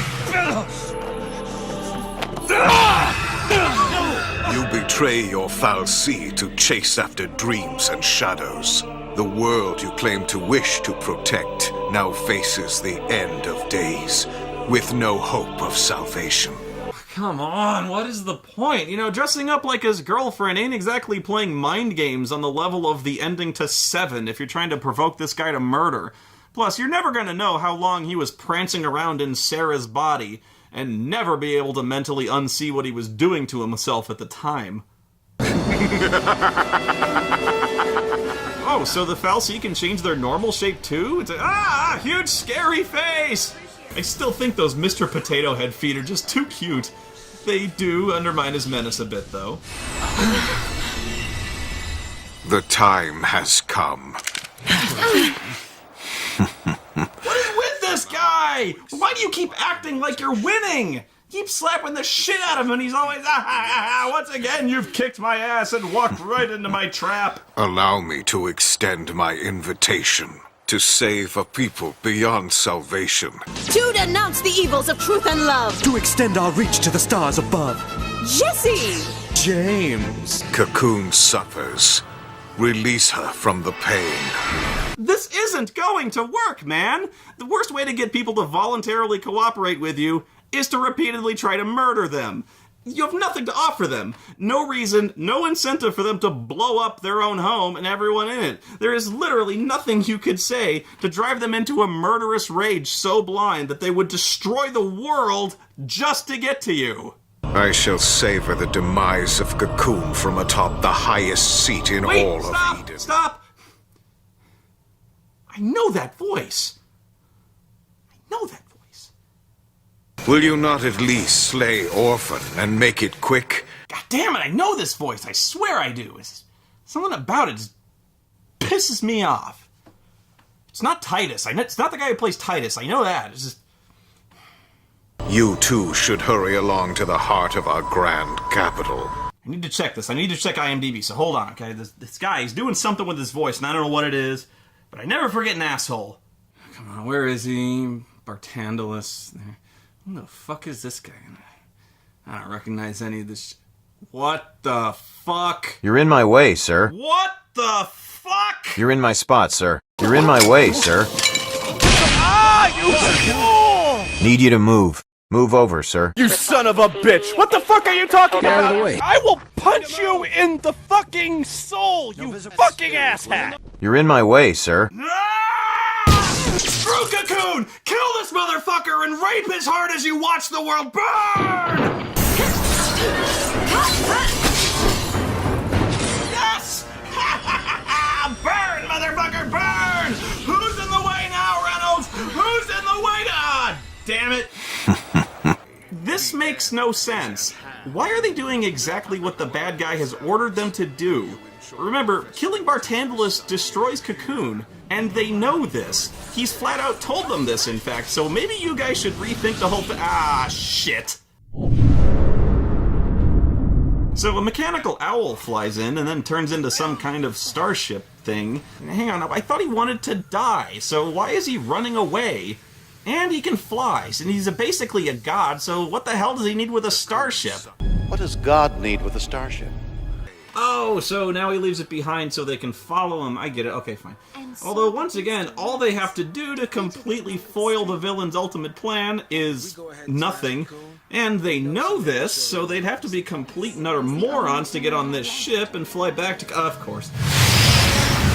Hey, Sass, try not to crash this one straight into a fucking hospital or something. Numbnuts. Back on Cocoon, Sid is alive again. Somehow. I thought he was dead, but maybe not. He turned into Crystal, too. Anyway, he's better now, although he also might have been lobotomized. And he's been made Cocoon's new Primarch. Being essentially brain dead, he's the best politician we've ever had. He's about to give a speech at a racetrack? Sure, the President of the United States gets sworn into the Capitol building in Washington, D.C., and the Pope here does his at the Indy 500. Oh, it's the Speed Racer movie! As if this game wasn't painful enough. I have absolutely no idea why, but everyone chooses this moment to come flying down from the sky riding their Eidolons to attack the motorcycle race. They just come down and land in the middle of the racetrack, immediately causing panic and chaos, causing most of the racers to spin out of control, some of them almost certainly crashing into the sidewalls to their deaths. And the hero saves the day! Incredible!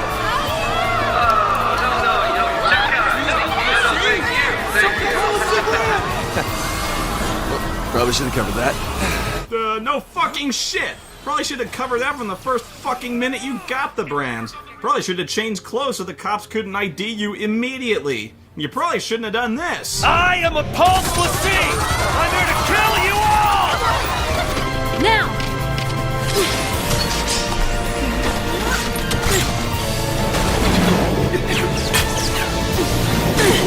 You dead! You first!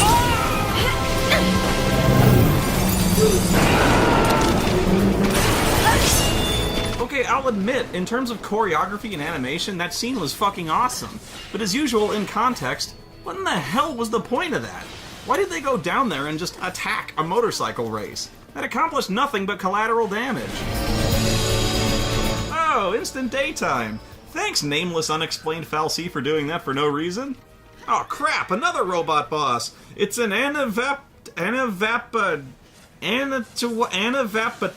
What the fuck is an Anavatapapa? And why should I be more scared of it than the much larger war mech at the beginning of the game that also had radial saws for arms? Hell, that one had electro saws. At this point, I need to say I never had any idea how Eidolons or the Gestalt mode worked in this game at all. It explains them in a tutorial one time, and it does a shit job of it, and then it just dumps a ton of commands on you without explaining what any of them do. There's like 6 things here, and I'm under such a tight time limit I barely have time to read their names before time runs out. So when I played, I just ended up guessing at random and never knowing whether or not I did a good job. Charge! In fact, I haven't even started talking about the combat until now. Can you believe that? And that's by far the biggest change Square Enix made to the series at 13. Actually, it kind of started in 12 when they made things faster by removing turn-based combat. And in 13, they made things faster by removing the players. I'm amazed fans didn't howl betrayal on this one because it's so not Final Fantasy, it's crazy. Here's how it works. Basically, there's a bunch of roles with funny names, but they all boil down to MMO roles like DPS, buff, debuff, tank, and healer. You set up paradigms that are just team configurations that you switch between in combat, and that's pretty much all you do in combat. You have virtually no control over what each of the individual characters does. You can pick out each action manually, but it's so slow, it's basically useless. You'll never really do it. Once you start fighting, the characters just choose on their own what they're gonna do. They spam the spell that deals the most damage if they're set to DPS. If one of your friends is beat up, the medic heals them, and the tank just stands there and tanks. And all you do is sit there and watch. Mainly your role as a player is to change between a normal posture until the enemy gets staggered, and while they're reeling you change to balls out offense, and if you're in trouble you just change to turtle up and heal. That's pretty much every combat, every time. Stagger, full offense, and then heal if you have to. Later on you might open up with buffs and debuffs, but you'll never change the routine. I just don't see how this is supposed to be fun, because I'm not doing anything, I'm just watching other people play the game. They're choosing their own actions and casting their own spells. Like, when I level them up and they get a spell, I don't care what the name of the spell is. I don't care if it's a fire spell or an ice spell, because it doesn't matter to me. I'm not the one exploiting the enemy's weakness. They're doing that on their own. Like, compared to Final Fantasy X, where the bosses all have a unique identity, they hit you with different things, and they hit you with different debilitating status effects. It was a puzzle that you had to solve. You had to cure the effects on their own, and you had to figure things out. Here, you know, the bosses may act differently and hit you with different effects, but the problem solving isn't up to you. You know, when a character gets hit with a status effect, the synergist goes, "Oh, cured." It's completely out of your hands. You're not involved. You're just using the same vague strategy every single time. It's the difference between playing in a football game and coaching one. Anyway, no sooner do they arrive on Cocoon than a full-scale invasion from Pulse begins. The armies of Pulse! They're using transgates! Did we mention transgates? Because they have those. Hang on, let me see if there's a data log I can pull out of my ass that explains what transgates are. Oh, never mind. Why did we attack a racetrack? It's all-out war. Did we cause this by coming back? I don't know, it's just 10 minutes after we do exactly what the genocidal demigod told us to do in order to destroy Cocoon, a Pulse invasion force arrives to destroy Cocoon. I don't know, do you think there's a connection? So they start getting closer to wherever they're supposed to go, however they know they're supposed to go there. But first, incoming message from the big giant head! Come, let's see. Fulfill your destiny. Your destiny. We'll decide our own destiny. Right. Over Bartandalus's dead body. What? No! Bad! You can't assert free will as you do every single thing that your focus has preordained as your destiny. And stop walking into the death trap that the bad guy has outright told you is a death trap. So what's the plan? Your usual plan. Charge in through the front door, what else? Good idea. Yeah, we can do more damage that way. Then you walk into the internet. Seriously, shit, man, I don't know. That's basically what it is. Again, had to read a data log. What, you think they're actually going to explain this? It's something to do with a fal'Cie and the flow of information made solid. You know what? It's the internet. It's even a series of tubes. Actually, it kind of looks like we're inside the dimension where news channels get their animated bumper segments. Jesus, look at all this. This whole thing between Bartandalus and Eden and the Matrix and whatever, it's only in the data log. 3/4 of this game takes place behind our backs. Instead, if we didn't read it, we just walk into this fucking place and go, oh, okay, so this is where the internet is. Didn't expect that. I think he's testing us to see if we have what it takes to see things through. Yeah, he's testing us. This just sounds like one of Bartandalus's plans, right? You know, he started a war, he's torn his own empire into shreds. It sounds like you're pretty well committed to this plan, and yet you're still testing us. Because if we don't have what it takes at this point, you know, it's a little late to start hiring new people. Life's spark shines on, once freed from its fleshly shroud. Dodge! Sarah! At last, my errant l'Cie. Men fight men. Men battle beasts. Cocoon wars with Pulse. There can be no end to such conflict. But Cocoon's end is imminent and inevitable. It is unavoidable. It is your destiny. Will you not at least slay Orphan and make it quick, as an act of mercy? Mercy? You mean murder. We're not here for that. We came for you. You prolong Cocoon's suffering. And to what end? Refusing me but condemns another to face your focus tomorrow. If you truly seek salvation, you will obey. Well, okay, you talked us into it. What's the worst thing that could possibly happen? Hey, put a lid on it. Release. At last, release. All right! See? No problem. Knew the guy was full of crap. Bet you didn't expect us to obey your every command, did ya? Oh, shit. To slaughter salvation.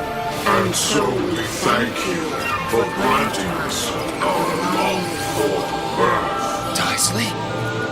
No, not anymore.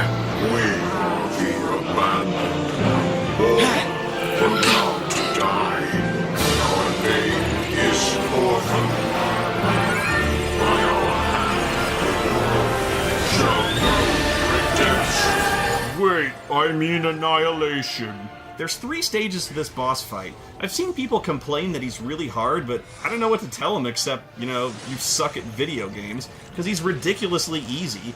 I mean, yeah, taking him down the normal way is kind of tough, but if you poison him, it's amazing how fast he dies. Just start throwing poison until the condition sticks, and then just turtle up and heal. It's almost unfair to the poor guy. The way I did it was the same way I breezed through the last third of the game without breaking a sweat. Shit, I was barely looking at the screen. If you max out Lightning's combat rolls, you get her super fuck-off ability called Army of One. An Army of One is the win button. I'm no one's slave! Every turn, Army of One. I'm no one's slave! Give her haste, and Army of One faster. I'm no one's slave! Get used to hearing, I'm nobody's slave every friggin' turn. I'm no one's slave!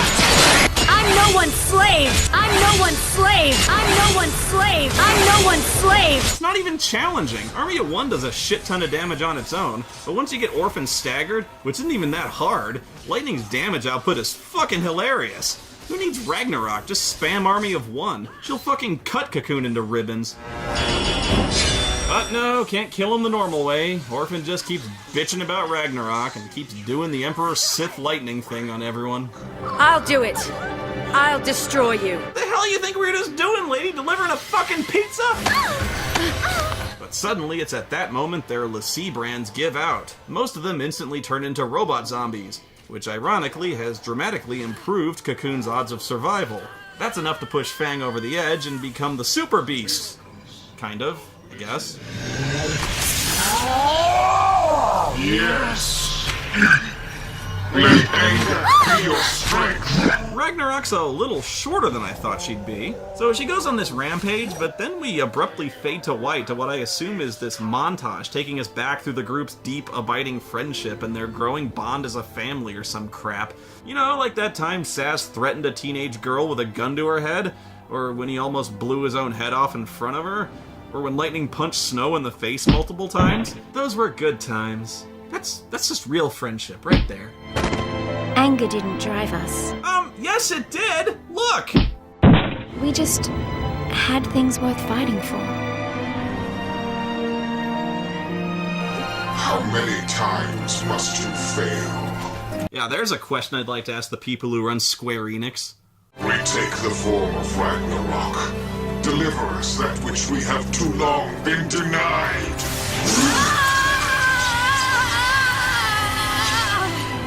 do you want?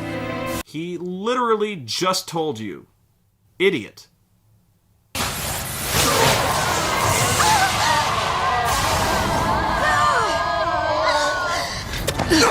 Oh, what? Bullshit! You're alive! But you can't be. Bullshit! This is bullshit! They were fucking zombies, but they got better? Kiss my ass! And they don't explain why. You know what? You wanna know why this happens? Because of friendship. I'm not even fucking kidding you. Their friendship changes them back. I wanna find the motherfucker that wrote this game and take a shit in his wife. I don't even know what the fuck that means. Fuck you. Fuck you, game! You don't get to do this! You don't get to hang the sword of fucking Damocles over the protagonist's heads, the main fear that's been driving them onward since the beginning of the fucking game. You don't get to do that, and then just hand-wave it away by jerking off a brony and jizzing friendship sparkles all over it. This is such schmaltzy, lazily written, saccharine, childish Pollyanna bullshit. I'm amazed I didn't get diabetes just watching it. Yeah, it all comes down to love and friendship. And you know what? I'm sure love and friendship can overcome the l'Cie curse and bring someone back. And you know, all those other people who became l'Cie, who left behind friends and children and husbands and families, you know what? Fuck it. I guess those people just didn't want it bad enough. The heroes never die. Come on. We've got a world to save. If we have the power to destroy Cocoon, then we have the power to save it. You say you want your day of wrath, do ya? Well, it's coming right up! We came to save Cocoon, not destroy it! Now let's waste this motherfucker! That is our focus! Yeah, it turns out if you're trying to be some kind of world-breaking life reaver monster and you're trying to kill some people in melee combat, probably shouldn't take the form of a giant clock. And after a very harrowing and dramatic battle, you destroy Orphan! And guess what? It knocks Cocoon out of its orbit and sends it crashing down towards Grand Pulse in a tumbling, fiery wreck. What? Well, how are we supposed to see that coming? You mean to tell me the villain was telling the truth the whole time? And that would mean the heroes are a bunch of assholes. Guys, I just want to know what the last part of this plan was, because he never discussed this, really.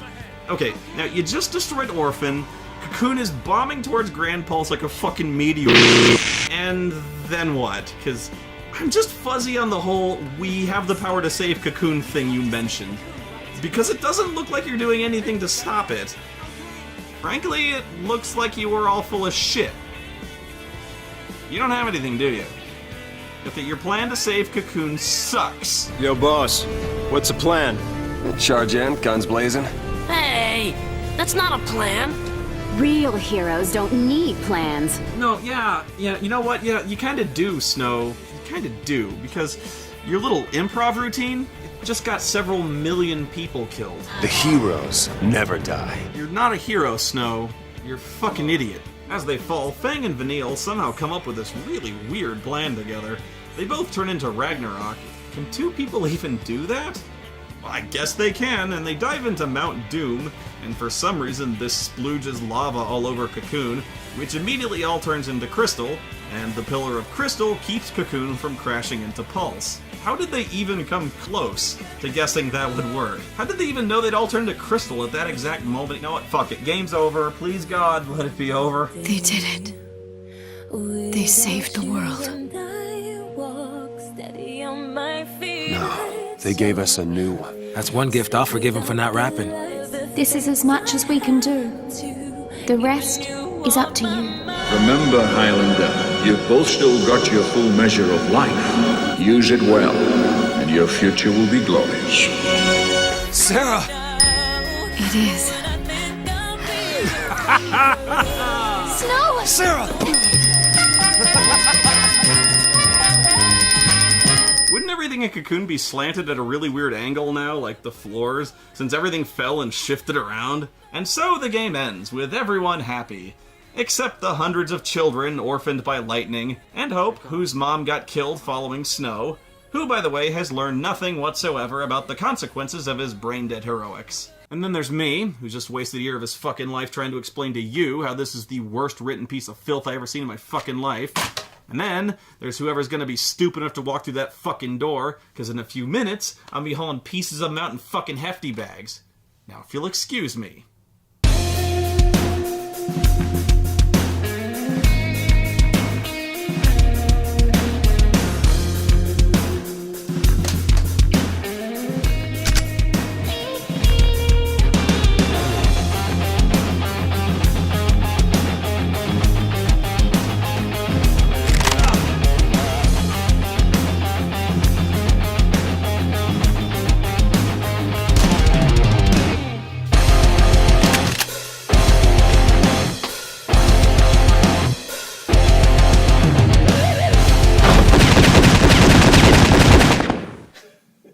Hey, Spoony. How you doing, bro? Why don't you come in here and find out? No, thanks. I'm good here. Besides, you got a gun. I'm unarmed. That's not fair. The heroes always fight fair. So come on. You hate this game, right? You hate me, right? Yeah. So why'd you put those chicken shit guns away? Come at me with something nice like a gun blade. Stick it in.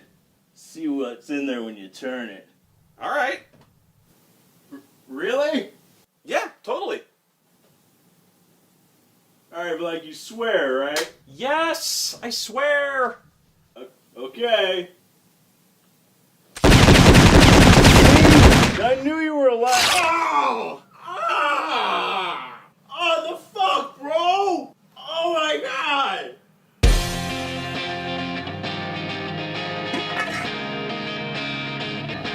Alright. Juice, you mad, bro?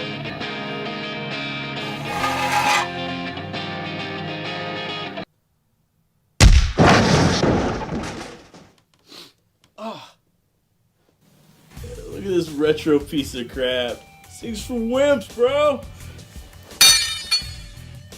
I don't even get how this works. Oh, dude.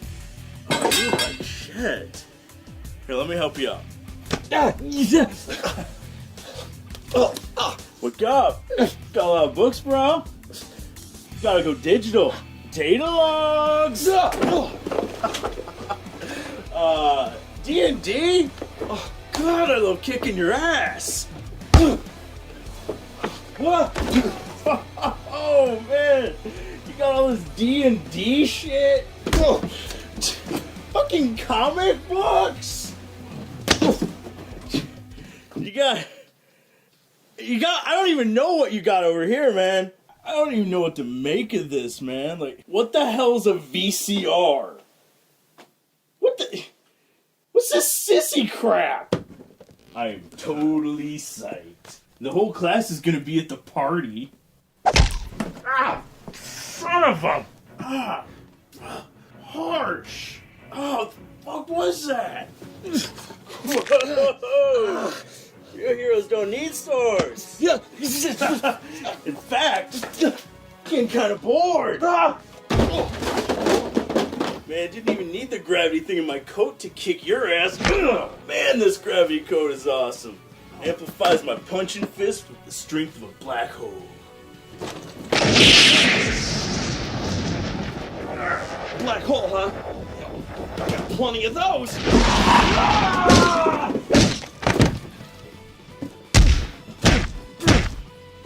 Experience bees, motherfucker. Know your role, shithead.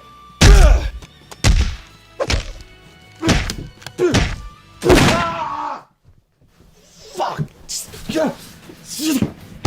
don't get how a wuss like you was planning on ending the world. They told me you were gonna be way tougher than this. Destroy the world? You? What's so terrifying about you? I'm not. I'm trying to save the world. Don't even talk like you're the hero. I'm the hero. And heroes never die.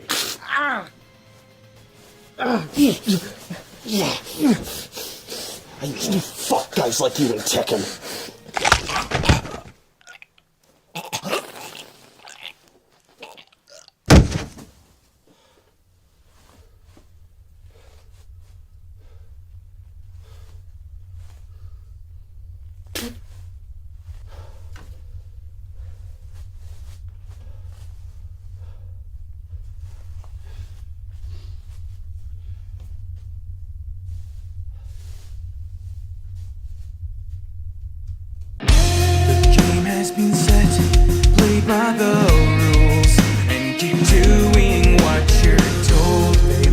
out of sight.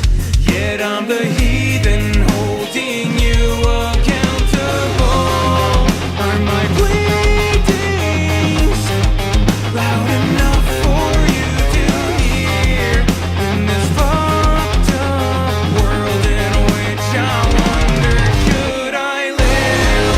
All this hate that I feel for you, my one true enemy, once was blind, but now I see.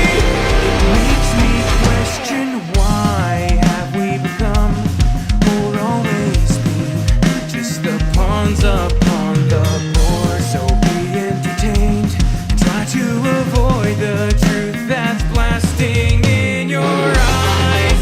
Have I changed things? Still I fear the answer's no. In this fucked up world in which I feel I stand alone. All this hate that I feel for you, my one true enemy, once was blind, but now I see. It makes me question, why do we choose to live this way? I'm trying to free my mind from this fucked reality. It makes me question, why.